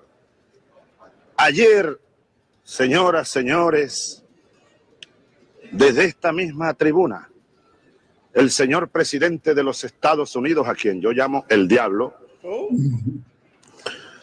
vino aquí hablando como dueño del mundo. Como dueño del mundo. Un psiquiatra no estaría de más para analizar el discurso de ayer del presidente de los Estados Unidos. Como vocero del imperialismo vino a dar sus recetas para tratar de mantener el actual esquema de dominación, de explotación y de saqueo a los pueblos del mundo. Para una película de Alfred Hitchcock estaría buena. Incluso yo propondría un título: La receta del diablo. Es decir, el imperialismo norteamericano, y aquí lo dice Chomsky con una claridad meridiana y profunda, está haciendo desesperados esfuerzos por consolidar su sistema hegemónico de dominación. Nosotros no podemos permitir que eso ocurra. No podemos permitir que se instale la dictadura mundial, que se consolide, pues, que se consolide la dictadura mundial. And that's the brother Hugo Chavez. You know, What he year was still, that? was in 2006. Oh, okay. And he sit toe to toe with George Bush, and Condoleezza Rice and George Bush tried to have a coup in Venezuela to take him out. And they were partly successful until the common everyday man and woman understood what was happening. And they rose up and said, you better bring our presidente back or we about to fuck all y'all up. And the government people were so nervous. They were so nervous. They hurried up and got Hugo out of that jail and restored him as president. They actually had him in jail? Yeah, they sure did. They tried to Nelson Mandela his ass, to see if they was going to leave him in prison. And Exactly. they was not with that bullshit like them niggas was over there in Africa. Exactly. The people understood, hey, before him, y'all didn't give a shit about us poor people. All y'all cared about was the rich ones. And now y'all gonna take him and lock him up, and you gonna tell us that we got a new president, a new government? The fuck we will. We gonna kill all y'all motherfuckers. Y'all better bring our president back. And that's what saved his life, because they was gonna kill him. They were going, George Bush set the word out. Kill that nigga. We tired of him and his bullshit. How dare he come to the United Nations in New York City and call me the devil? How dare he do that? How dare this nigga gonna use Costco oil, not Costco, what was it called? I forget the name of it, but they got their own little Venezuela oil company and was giving free gas in New York City to poor black people who lived in them high rises, was pumping them with free oil to be warm for the winter. Damn. They were doing that, and America said, fuck you, we ain't giving you shit to be warm. So he making George Bush look like a damn faggot in his own fucking house. So he say, oh no, we're gonna show this nigga. And so they did the coup, and Condoleezza Rice was all happy. But when they had to release that nigga, then it was like, oh shit, what the fuck are we gonna do now? Because he was talking this black shit about how he loved being Afro and this Bolivarian sword that they're gonna use more, talking about black people and saying how black people are the real people of the God. Oh, we're gonna kill this nigga. So they finally got him with giving him cancer. Who? Chavez? Yes. Chavez was saying that the black man is God? Yes. Oh, we gotta explore that one day. So they got him with cancer? They got him with cancer, yep. When did he die? Let me see. Let me pull it up and see. So damn, they took Chavez out. They took his ass out. Yep. You know who else they took out? That damn look. So I don't know if you know much about Bob Marley. I don't know much about him, but I do recall about 2 years ago, I was listening to a program on YouTube about Bob Marley, and I didn't know that he had some music that was changing the hearts of soldiers all over the world. And from what I recall from that video, like, you know, a lot of these soldiers go out to fight thinking one thing, but some of his music was waking them up and seeing who the real enemy was. And so because of that, Bob Marley was viewed as a threat. And so the powers that be needed to take him out. Now, when I went to Jamaica, I visited Bob Marley's house. The house that he owned was given to him by the music company. They took Bob Marley out of a slum. Bob Marley was very poor. He lived up in the damn countryside. They live very poor in the countryside. And they Oh, I'm about to sneeze. And so when they gave him a deal, it also came with a house. And it's a 2-story house. For him, it would have been really nice in a nice neighborhood. And his wife introduced him to Rastafarianism. I didn't know that. Just like my Farrakhan's wife introduced him to the nation. Is that right? Elijah Muhammad's wife introduced him to the teaching, and Bob Marley's wife introduced him to the teaching of Rastafarianism. But Bob Marley was in a relationship with a white woman and had children from her. Maurice, when I stood, it was around 25 of us. We went inside Bob Marley's house for about, I would say, I was in that house for about 2 hours. And when I went into his music studio, Lauryn Hill made her song in the house. No, turn the lights down low. Remember that song? Right. So, and it was, I think, a remake of a song that he made. Now it's like maybe 25, no more than 30 of us in that damn house. All of a sudden, I started crying uncontrollably. I'm the only one in there bawling uncontrollably. And in my spirit, it was revealed that he was not happy. He was just not happy with his death, because I believe that she was used to be a part of his demise, that white woman.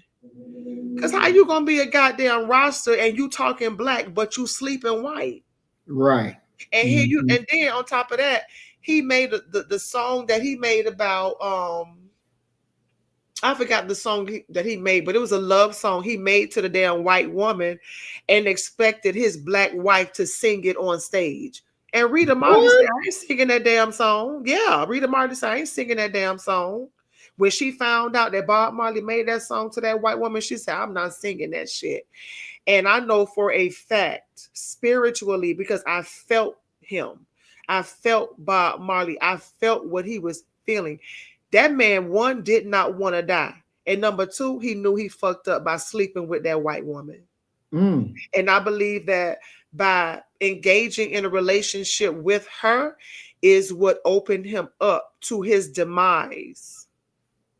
Because I was the only one in there, and everybody was looking at me like, what's wrong with her? But, you know, energy can't be created or destroyed. And, you know, he let me know I fucked up and I'm not happy with what happened. Yeah, that was a crazy experience. Wow. See, I don't know much about Bob Marley. I did know that, you know, he was Jamaican. He was a musical artist, and I thought that, you know, Jamaican government didn't want him because he was, you know, trying to be too black. But I didn't know what you just said. Yeah. Wow. Yeah, a white woman. And one of his greatest hits was written for her and in honor of her, a white woman. But you a Rasta and got a black wife that introduced you to Rastafarianism. What was the song? I think it was I want to give you some. I want to give you some love. I want to give you some good loving. That song. Wow. Turn the lights down low. Well, I didn't know you could sing. I can't. Yes, you can. So he's singing this melody, this love song to this white woman, and you on stage in front of hundreds of thousands want your wife to sing it with you. Wow. To the enemy. And you know his dad was white. No, I didn't know that. Oh, Bob Marley's father was a white man. His mother was very young when she engaged him in a relationship, and the father was not there to help. So he gravitated towards his white side of the family. And I believe that white woman was a part of his downfall. Yeah. Wow.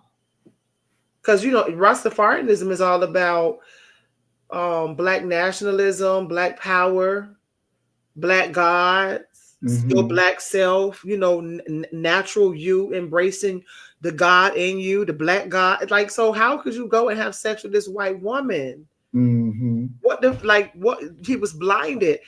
And I was in that man's house weeping, literally weeping. Wow. And that's an experience that, I'll never forget. But I know that he's tormented by his decisions, and he didn't want to leave.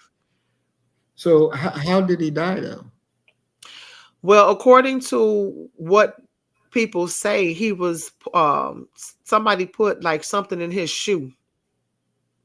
They put some type of poisonous thing. I don't know, something inside of his shoe, something sharp, and it pricked his toe. And it ravished all through his body. To my recollection, I was so, look, I forgot a lot of what the tour guide said, but I think he was supposed to get a toe amputated and didn't, something like that. But it was something that was in his toe, and it spread all through his body and killed him. Yep. They got away. They masters of cancer. Exactly. They have these laboratories that's full of biochemical weapons that can ravish your body. Yep. And they put that shit up in you, and in a few days your ass be dead. Yeah, they say it was something that was in his shoe, and it went through his foot, and it ravished his body. And I really do believe that white woman had a lot to do with it. Even though she was having sex with him and having a baby from him, that don't mean shit. Right. That MK Ultra go deep. And they'll introduce somebody to you, and they know all about, and they come on assignment. And exactly. Messed up his mind, messed up the relationship with Rita. And things were just all over the place. And I do believe that the revelation came to him, but it was just too late. It was just too late. And you got Elijah Muhammad saying separation. Just go ahead and separate yourself. That's the best thing for us. Complete separation. Don't even test the water. Exactly. Don't test the water. We already know what's in the water. Exactly. Don't even have to worry about a taste test. It's poison. And you got this black wife. Can you imagine? And his wife introduced him to Rastafarianism all the nights that she was in bed by herself while he's sleeping over there with the white woman. And then singing songs about you want to make love to her. Wow. Very disrespectful. Very disrespectful. So, yeah, it's crazy. It is. Where are we? We are. So you were saying about Chavez and how they got him with cancer. They got him with cancer, and he died March 5th, 2013. He was 58 years old. You think they got him when they put Chavez in prison, was that on American soil? No, that was in Venezuela. That was in Venezuela. They were about to transfer him to America, and that's when the people rose up and said, "You ain't taking my president nowhere. Bring him back." So some kind of way, they got that cancer into him and injected him with it. It's a sad thing, but this is what they do. This is their mechanisms of how they do what they do. And we have to make sure that we're always on guard. Always on guard. That's crazy. So based on this, right? The situation with Chavez, is this why what was that country that was rich but now they're struggling? Isn't that Venezuela? It's Venezuela, yeah. Because they were doing very well economically. Yeah, they sure was. So what happened now? What happened to cause them to struggle now? Well, America went to work with her political tools after they got rid of Hugo. Then they had their puppet placed in there, and he made some decisions that only helped to take the country down. And so it's been in this record, this Damn. destroyed state ever since. Ever since it's been in this destroyed state. That's one thing the United States of America will do. They will kill world leaders. Yep. They don't give a damn. Whatever they have to do to keep their power and dominance, Mm-hmm. they will kill. They will send people into exile. Mm-hmm. Their propaganda is no end to what they come up with. Mm-hmm. But at some point, this has got to end. Exactly. It's really got to come to a halt. Mm-hmm. And people need to wake the like I don't I mean I appreciate Ibrahim Traore Mm-hmm. and I love what he's doing for his country, but I hate that so many people now have him on their radar. Mm-hmm. So many people are talking about this man, but they're not doing anything in their country, in their city, in their state to bring about a difference. It's just, all cap and conversation. Mm-hmm. That man is busy working. Mm-hmm. That man is working. Yep. Yep.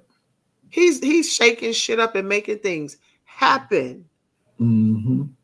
And I saw a clip where one of his guards was offered $5 million Yep. to murder this man. Mm-hmm. And he said no. Mm-hmm. He declined the offer because Yep. it's bigger than this. Exactly. Exactly. And why does he have to die? Because he wants the best for his people. Because he's interfering with the way the white world wants things to go. He's interfering with France. And, as history says, when France get interfered with and take a L, America is historically comes next and say, you can't do that to my friend. Now I'm here. And so it's already been brought up in the Congress. A black general brung him up and said that he's using the people's gold. Instead of using it for the people, he's using it for his own protection and all this. So America now is jumping in to the fray. And we're about to see what will happen because, according to them, his time is numbered. So if they do kill him, then the next question has to be, what's next? What are the everyday Black person in Africa, in Burkina Faso? What are you going to do? Because you let this happen to Thomas Sankara. Mm-hmm. And now you let this happen to Brother Ibrahim. Mm-hmm. What are you going to do now? They took out two of your greatest. Mm-hmm. What are you going to do about it? That's right. And so if they lay down again, it's over. It's over. Yeah. If they don't rise up and kill everybody that was around him that ain't right, then they're going to repeat what was done. They need to rise up. And I've said this many of times to Africans. Y'all need to go over there and rise up and kill everybody in y'all goddamn government. And start brand fresh new and say, fuck every white person there is. And if there's white folks in your country, kill them motherfuckers too. It sounds crazy, but this is the reality. This is what you got to do. You want to be free? This is the price of freedom. You got to go kill some white folk. You got to go kill some crackers. Period, point blank. And kill all those who think like them and start over. And then be in unity with one another. Because once you do that, then the outside cracker is going to come and try to wreak havoc. You got to do what you got to do. if you ever want to be free. And if you don't do that, then that's a simple message to us that you don't desire to be free. You like being a slave. And you have succumbed to that and you're okay with it. And that should never be okay. Rise up and kill them and get it over with. Get it over with. You don't want to be like Mandela is today, where they're stabbing his picture in South Africa because they understood that he sold their ass the fuck out. What? They stabbing Mandela's picture? Yes. Yes. Oh my goodness. But to my understanding, they kept him in prison long enough for his mind to be changed and Yes. for him to be no good. Exactly. Exactly. They didn't let him out because he was going to do bad to them. He let them out because they know they'd already got to him. His mind is broken. His mind was broken. Yeah. Mm-hmm. Yeah. But the people mind was broken too. Because if you they let him, we just talked about that. They let his ass sit in that prison for 26, 27 years. Mm-hmm. And didn't go break him out. Exactly. And he's fighting against apartheid, discrimination, and racism. Mm-hmm. And they put him in prison, and the people let him stay for almost 30 years. Yeah. That's very problematic. Very. Because I'm going hell or high water to get mine. Exactly. I'm going hell or high water. I had a dream that something happened to one of my children. They had been kidnapped by a white guy. Man, let me tell you something. My dreams are so goddamn prophetic. And I saw this white man's face. I saw his body. I saw his hair. I saw his clothes. I saw everything, his demeanor. I saw it all. And I told my child, I said, be very careful because this is what I saw in my dream. And you know, if I dream it, it's going to happen. And I went to the police and I told them about it. I don't know why the police did not help me, but they did not help me find my child. And so I went on a rampage by myself because I have heard stories where Black women are missing and police do absolutely nothing. And the family is saying because the child is Black. Exactly. I didn't say it. That is what I heard families say who have missing Black women and men who are missing. They don't know what the hell these people are. And the police are just stagnant, not doing anything. I've heard that in reality. And I had a dream. And so when I went to the police and I told them about my missing family member, they did nothing. And I went on a goddamn Rambo and I found my child. And I told her, I said, this is what I saw. She said, and I believe you. She said, because one thing I know, she said, I know you're not going to stop until you find me. And then I don't know if it was a few days or a few weeks later, I'm standing in Walmart in line. And I see the same exact man in my dream standing behind me, propositioning a young Black female. So he looked just like the man in my dream. And this girl is behind me. She's on the phone, her cell phone, having a conversation. So the white man walked up to her and he propositioned her. He's like, hey, I like you. You're very pretty. Would you like to get to know a guy like me? And she's like, no, I'm not, I'm not interested. No, thank you. And so he kept trying to, get her number or whatever. And she kept saying, no, I'm not interested. So he was like, okay. Well, since you're not interested, do you have a phone number to any of your friends that you could give me? Maybe they'll be interested. And I turned around. I say, yeah. I say, he's a goddamn sex trafficker. I literally turned around in the line and Walmart. I said, he is a goddamn sex trafficker. And that cracker looked at me and I looked at him because if he would have said or did something, it would have been on and popping. Exactly. For real. I say he's a goddamn sex trafficker, lady. And then I called my friend girl. She works for the state attorney's office. And I told her about it because I was thoroughly disgusted. I just saw you in my dream and now I see you in fucking Walmart. And so she said, yeah, that's a big thing.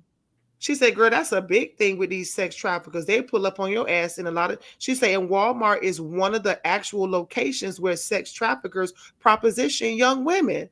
And I said, well, why didn't you tell me that? And she was like, I don't know. It just didn't come across my mind to share that with you. Mm. Oh, Mm. yeah. And when you see his face, you wouldn't think that he was a trafficker. You would think that he's an everyday Joe Schmo. Mm. But he was a sex trafficker. And in the dream, when I found my daughter, it was other women in there too. It Oh, was wow. so many women in that house. And I broke down the windows and I whispered to her, "Come this way." And she was moving too slow. And I took her ass and I snatched her out that goddamn house. And I woke up out of the dream. Mm. And then I turned around and see his ass in Walmart a few days later. Mm. Wow. Wow. Mm. Mm. Mm. Yeah. That's deep. That Yeah. people need to die. Lord have mercy. Got a lot of them. And it's a lot of houses. I found out it's a lot of like houses in my neighborhood. When the Hispanics purchase these houses, because they're really nice houses in my neighborhood. When they purchase these houses, they fix them up real nice. And they use them for sex trafficking. It's quite a bit of them. Police officers have been arresting a lot of these people. And some of these men that own the sex trafficking houses, they are very affluent business owners. Mm. Mm. Mm. And you would never know. Mm. So we have to be very careful because they just wicked. Exactly. They're very wicked. And they got our people involved in it too. Because black guys are trafficking women too and children. Mm-hmm. Minds poisoned, Mm. Mm. Mm. following behind the slave master and his wicked ways. Mm. Mm. Mm. So I don't know how I got on that, but definitely we have to be very careful in these stores when we send our children in, when we're standing in line, when Exactly. when people walk up to us and proposition us and, "Oh, you so cute, you so pretty, and what's your name? Can I have your number?" Hell no, you can get the hell from by me quickly. Exactly. Exactly. Wow. You know, to go back to your statement on Nelson Mandela and why the South Africans didn't raise up and kill them. You know, it is the numbers for the blacks in South Africa is 48.6 million versus whites, which is 4.7 million. So just like then, today, they can raise up and go kill every cracker on their soil and still have plenty of people left to live.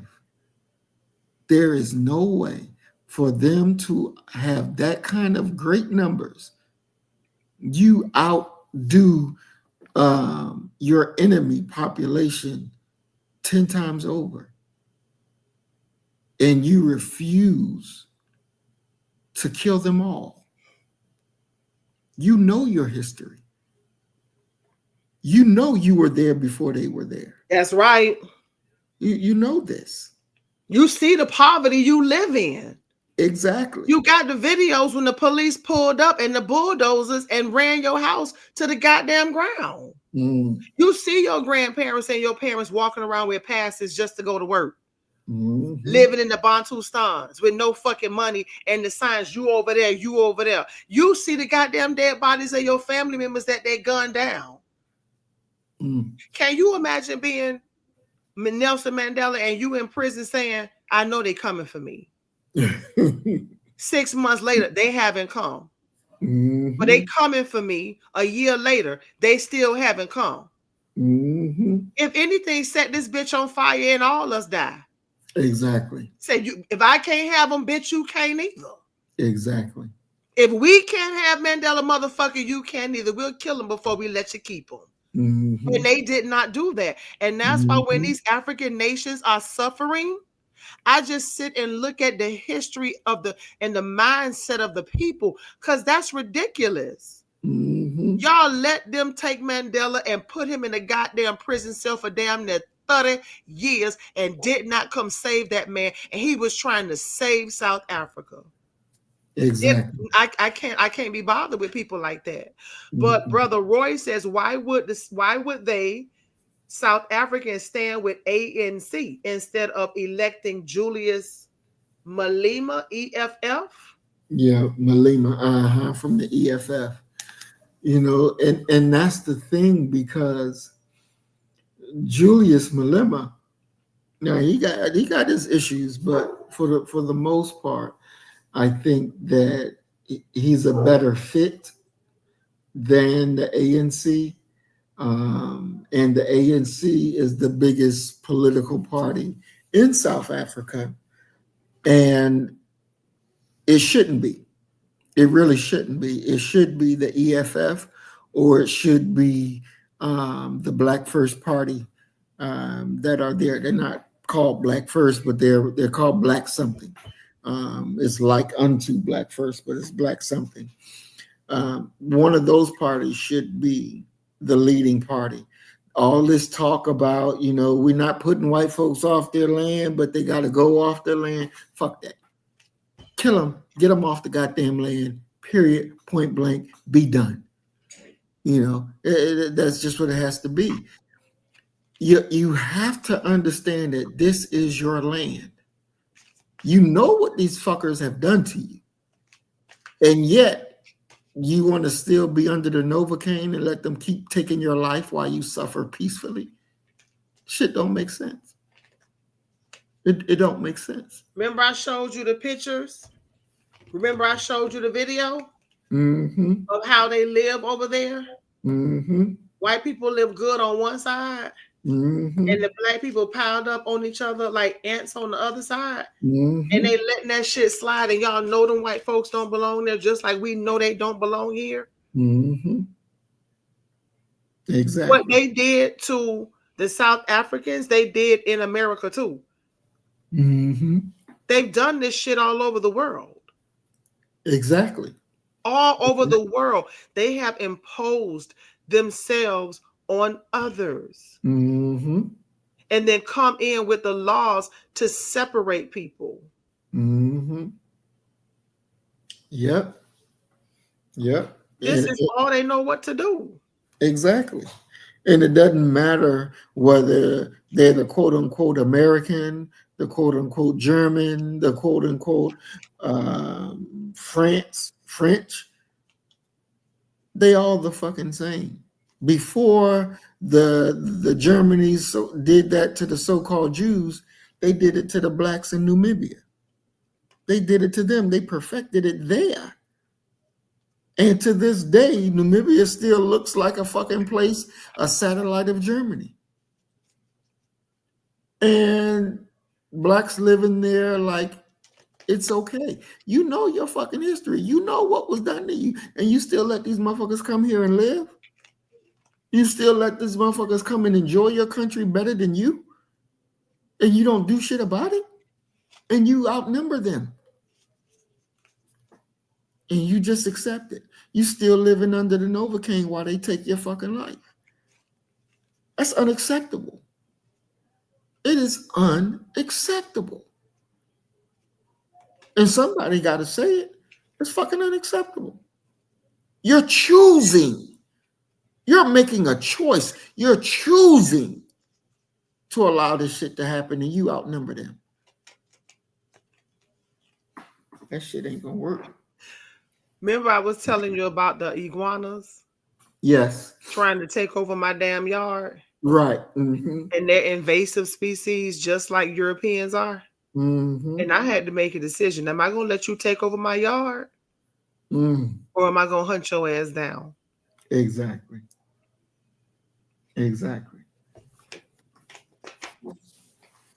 That's real. Because something got to give. That's right. Something has to give. Ain't no ifs, ands, and buts about it. Something got to go. Yep.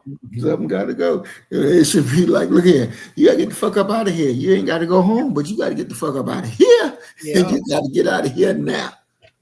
Yep, they have Simply made a large portion of South Africa home, and they are so racist towards the original people. Mm-hmm.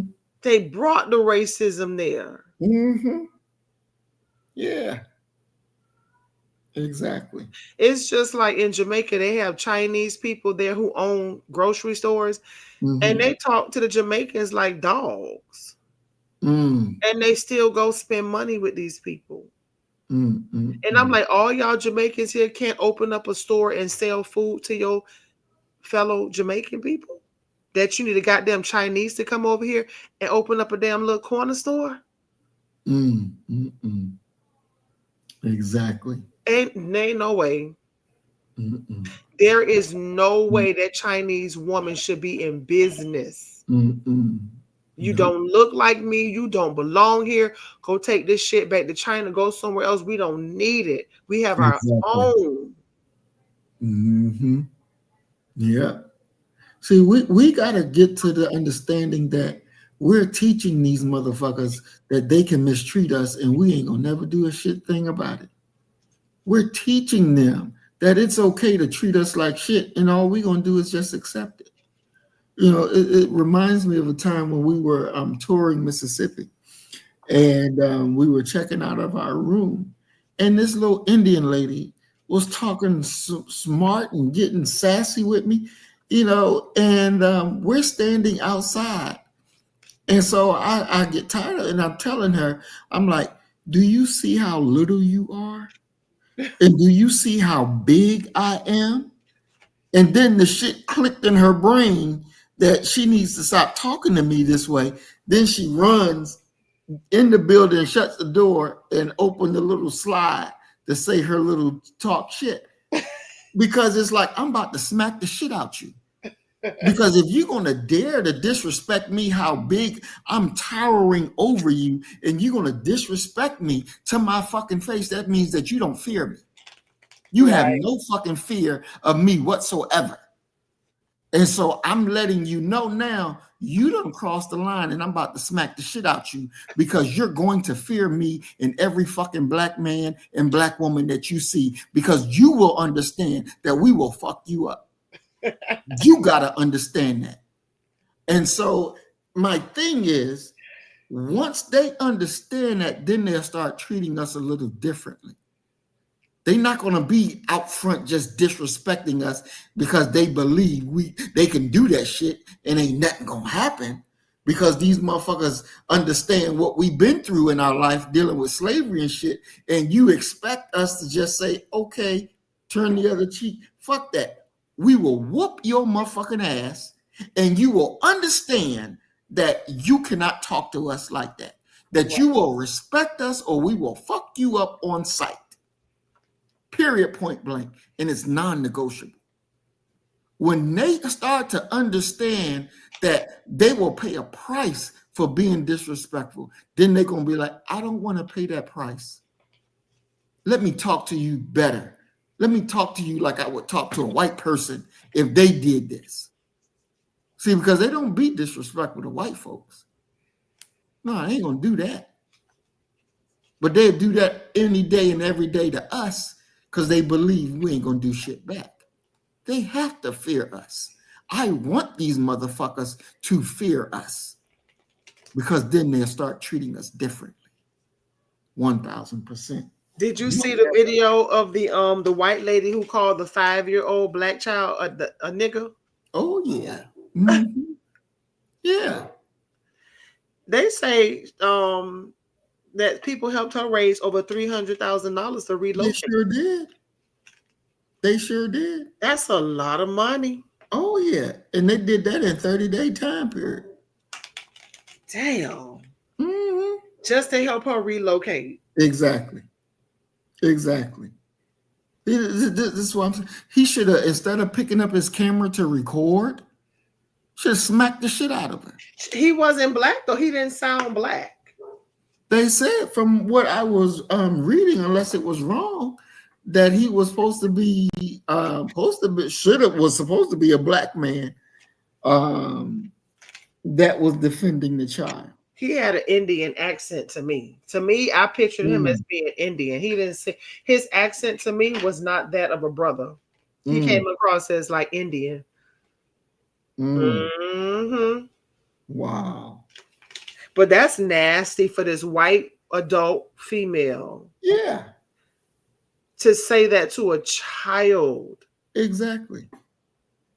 Mm-hmm. No compassion whatsoever. No. And that wasn't her first time. Oh no. Oh no.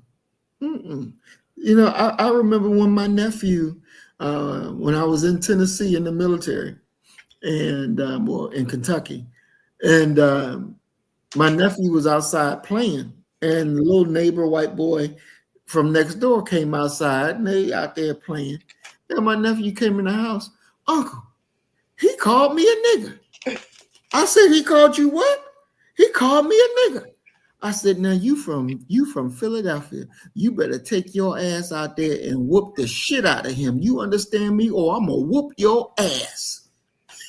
He said, okay, and went out there and beat the shit off that white boy.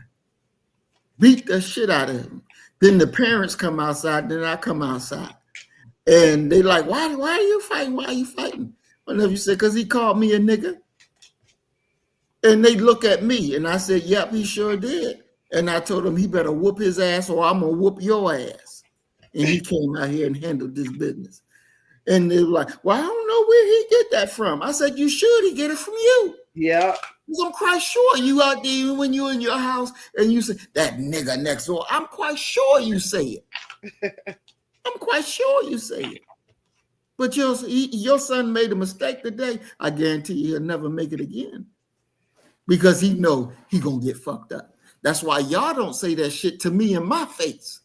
Y'all say it in y'all house behind closed doors where I can't hear it, but you won't say it to my face. Why? Because you know I will fuck you up. Just that simple. See, we need to have frank conversations. Frank conversations. It is what it is. We'll whoop your ass and then what? What you gonna do? Go fucking cry? Go have a fit? Shit. I've never had a white person call me nigger in my face. I've had instances where they've showed their true colors. But I've never had a white person call me a nigger in my face. At the age that I'm right now, where I am in my life, if it happens, it wouldn't incite me to the point where I would lash out. Personally, I just would not. For me, you would have to put your hands on me or come into my personal space.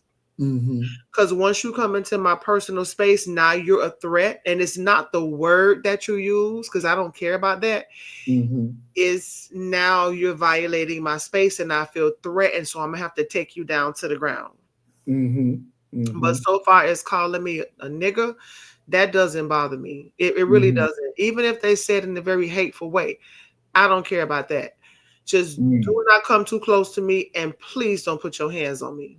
Don't do that, because now I'm gonna have to deal with you, and I'm gonna deal with you thoroughly. But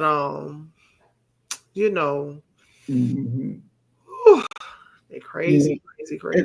And one thing I say, because the first time I was ever called the nigger was in the United States military at Fort Campbell. And I was a, E3 coming in and a sergeant first class.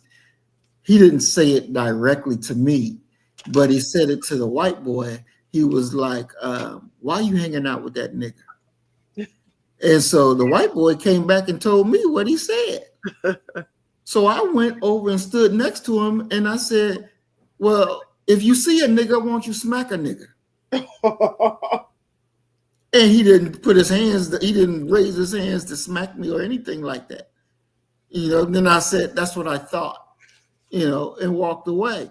And, and I told my children the same thing. You in school, if somebody call you a nigger, well, then you tell them. Well, if you see a nigger, won't you come smack a nigger?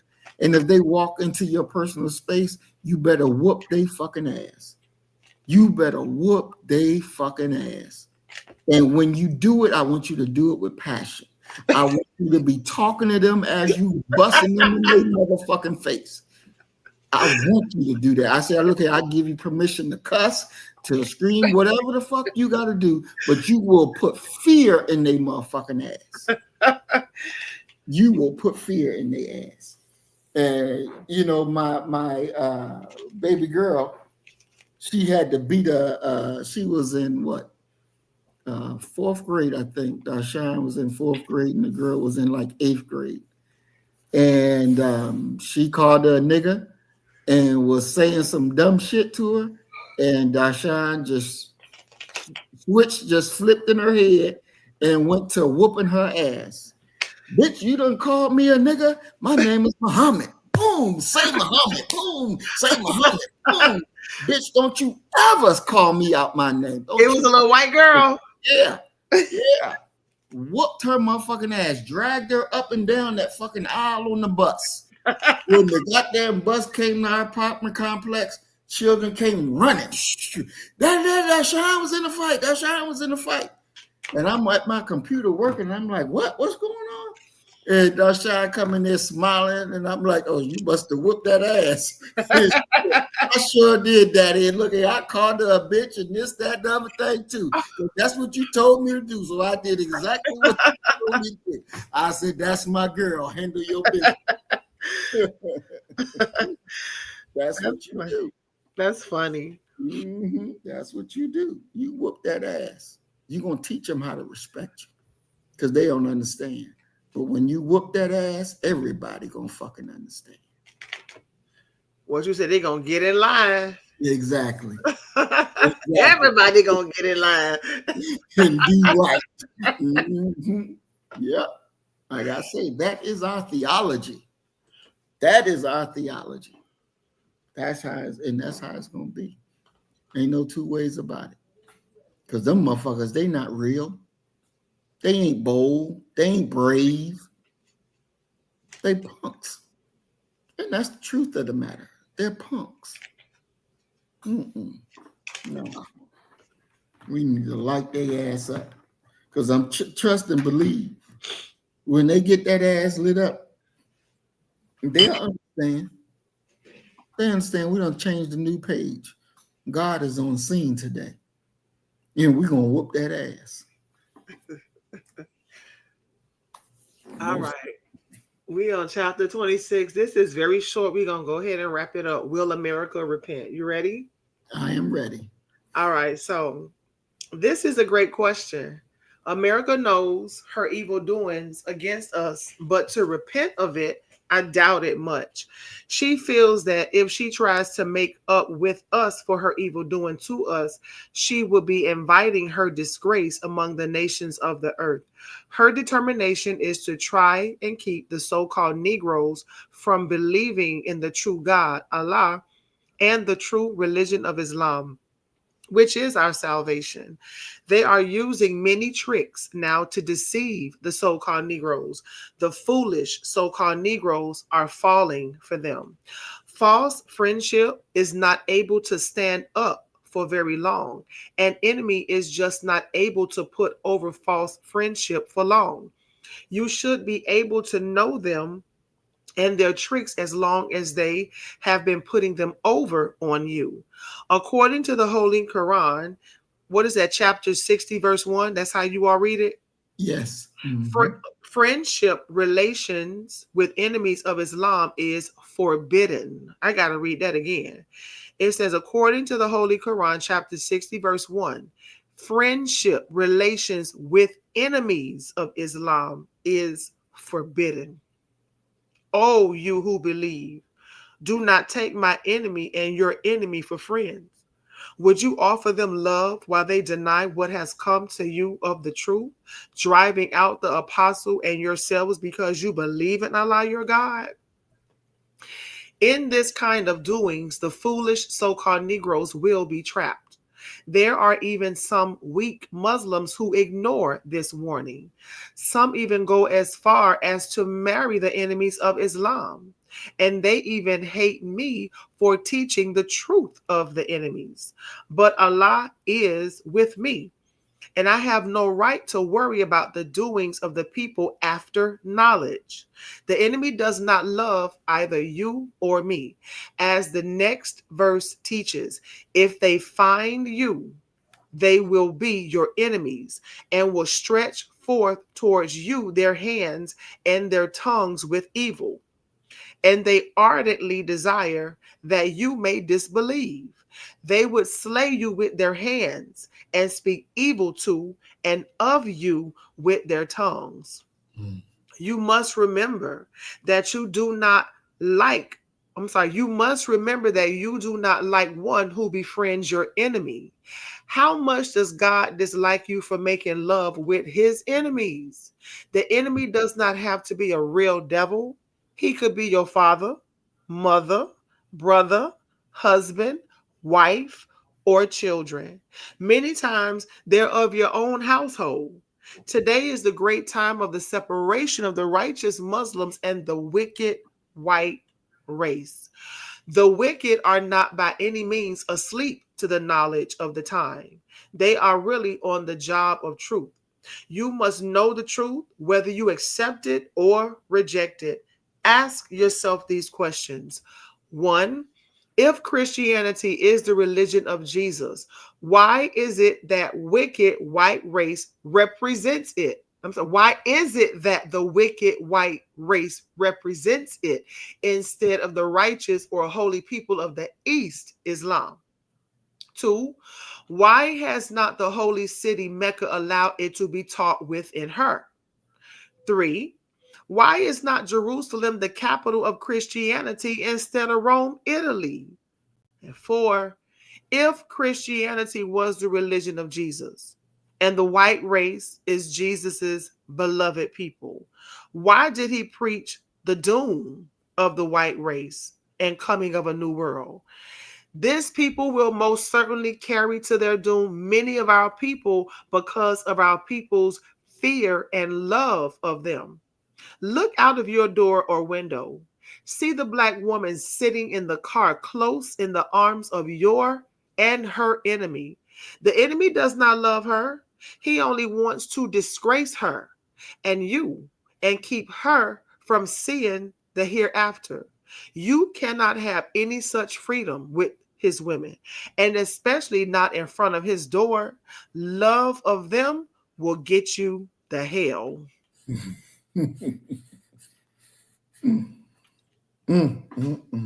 Shannon Sharp,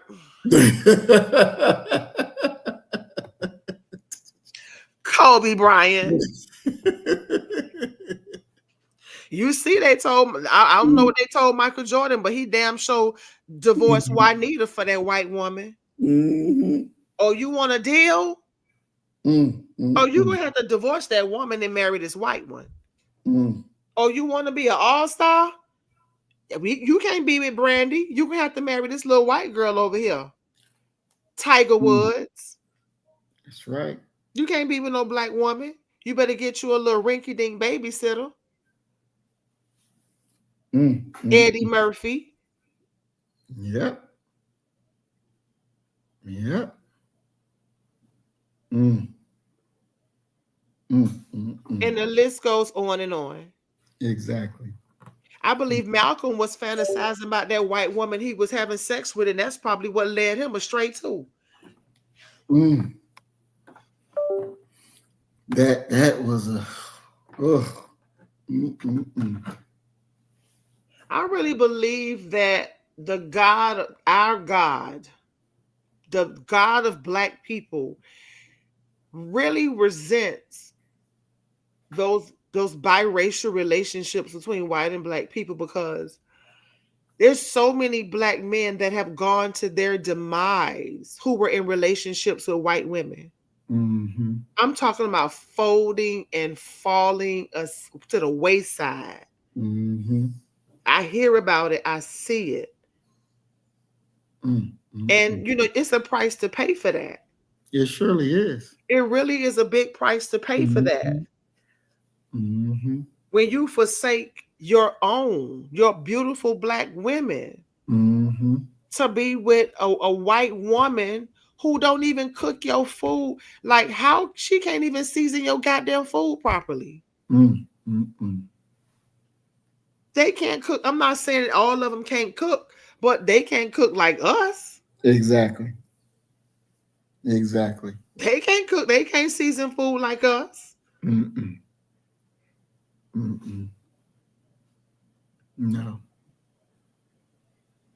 No. Every goddamn. I'm sorry. What'd you say? I was going to say I don't know how they lay down with a wet dog and like it. I don't see. And then every that, like, you know, we can't wet our hair every night. We don't wet our hair. Not black women. We don't wet our hair every night. That's how I knew Whitney Houston was murdered. When I heard about Whitney Houston and they said she died in the goddamn bathtub, I say they murdered her. Because one thing about a goddamn black woman, we can get in the bathtub, but we're not getting our hair wet. We don't do shit like that.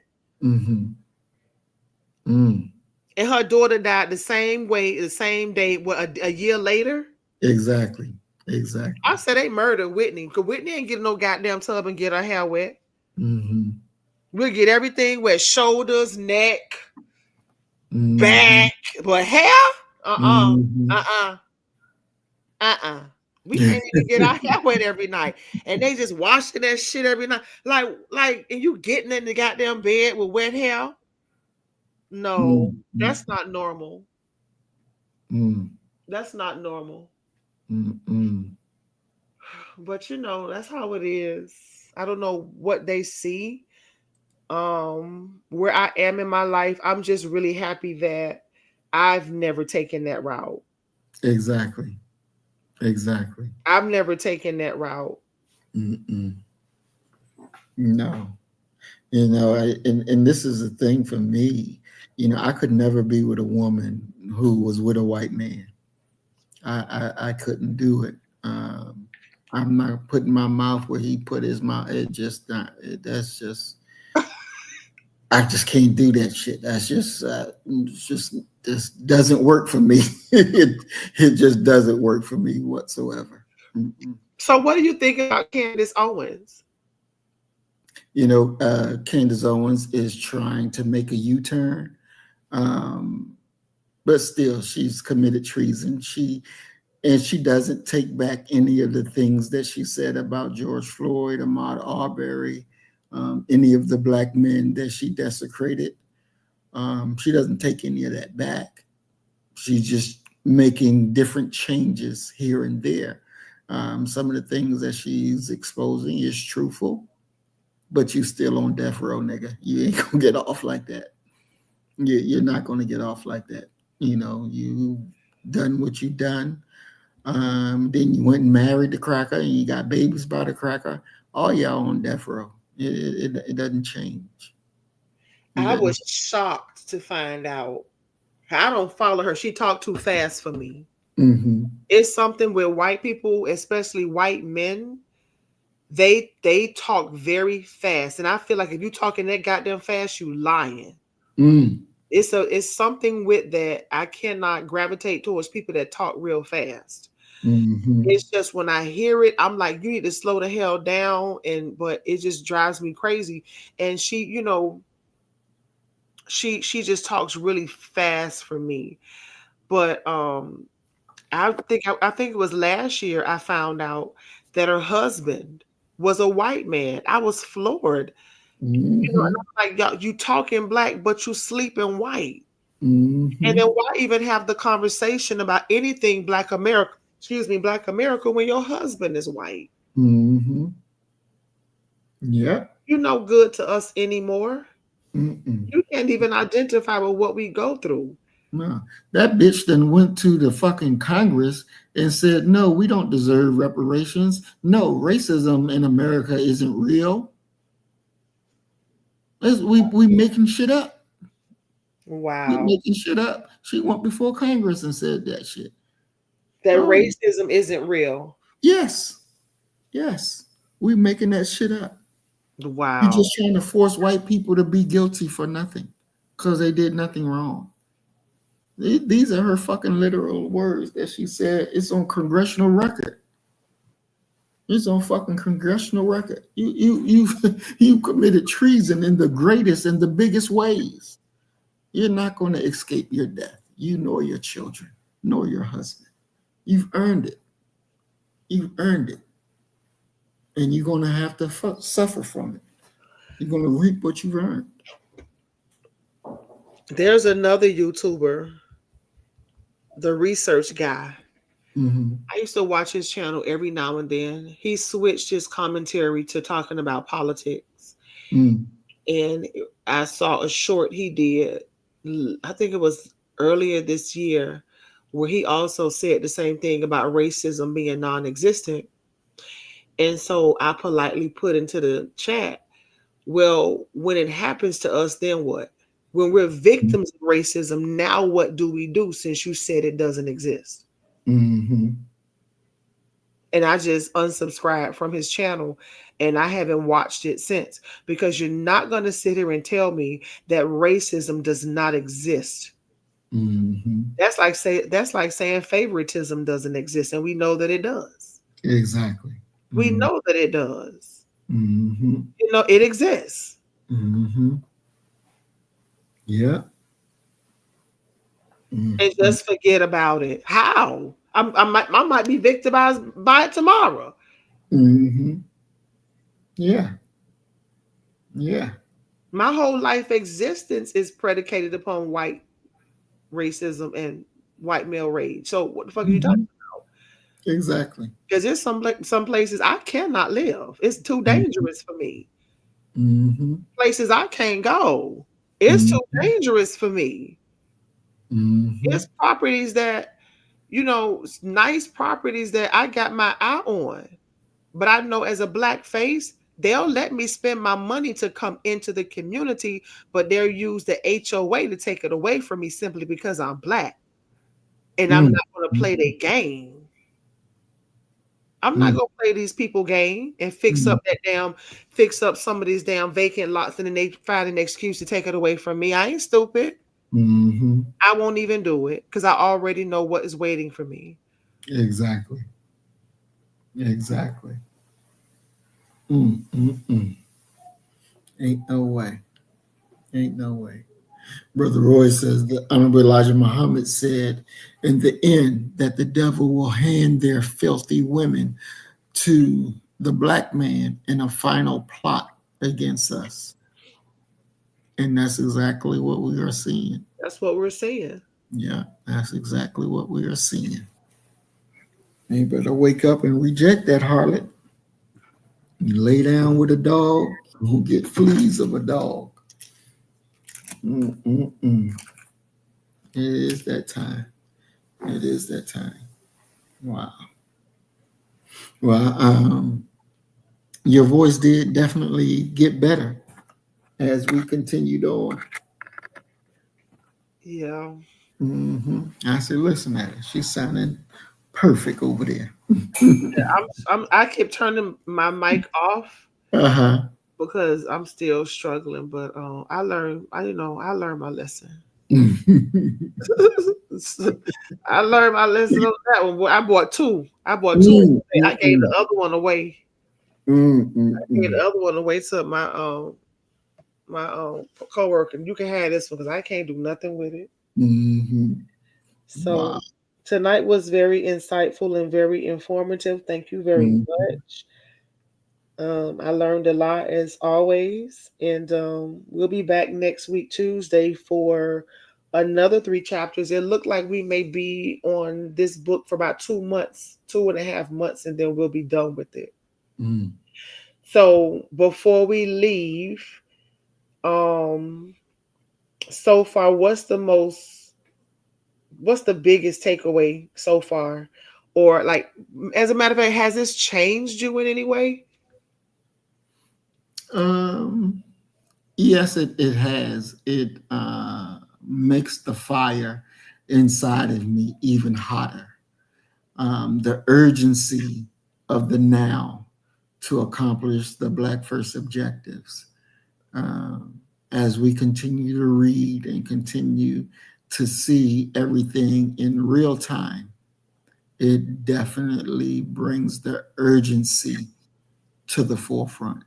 And then it also reinforces what I already know, and it makes me to be very grateful that I was able to get into the teachings and that the teachings have made me who I am. So definitely, I'm definitely grateful for that. And again, I'm grateful for you for even suggesting that we do this, because it has definitely gotten the fire hotter on the inside to accomplish our objectives. All right. Mm-hmm. Well, thank you, everybody, for those of you who came and joined us tonight. We really appreciate you. Mm-hmm. And you can close us out. All right. So I want to thank Big Brother Roy. Peace and blessings, Big Bro. We're always glad to hear you, to see you. Sandra D, peace and blessings. We're glad that you joined us. Shay Gaines, peace and blessings. We're thankful that you are here. And Brother Willie Rivers, peace and blessings, Big Bro. We're glad that you're here always. We thank you all for coming. We ask everybody to like and share the program. Leave your comments if you enjoyed the program. If something that you think that we could do a little bit better, please share. Let us know what you feel about the program, because this is also your program as well as your channel. And we love each and every last one of you. And as we always say, you kill the nigga in you, I'm going to kill the nigga in me, and our God will reign supreme.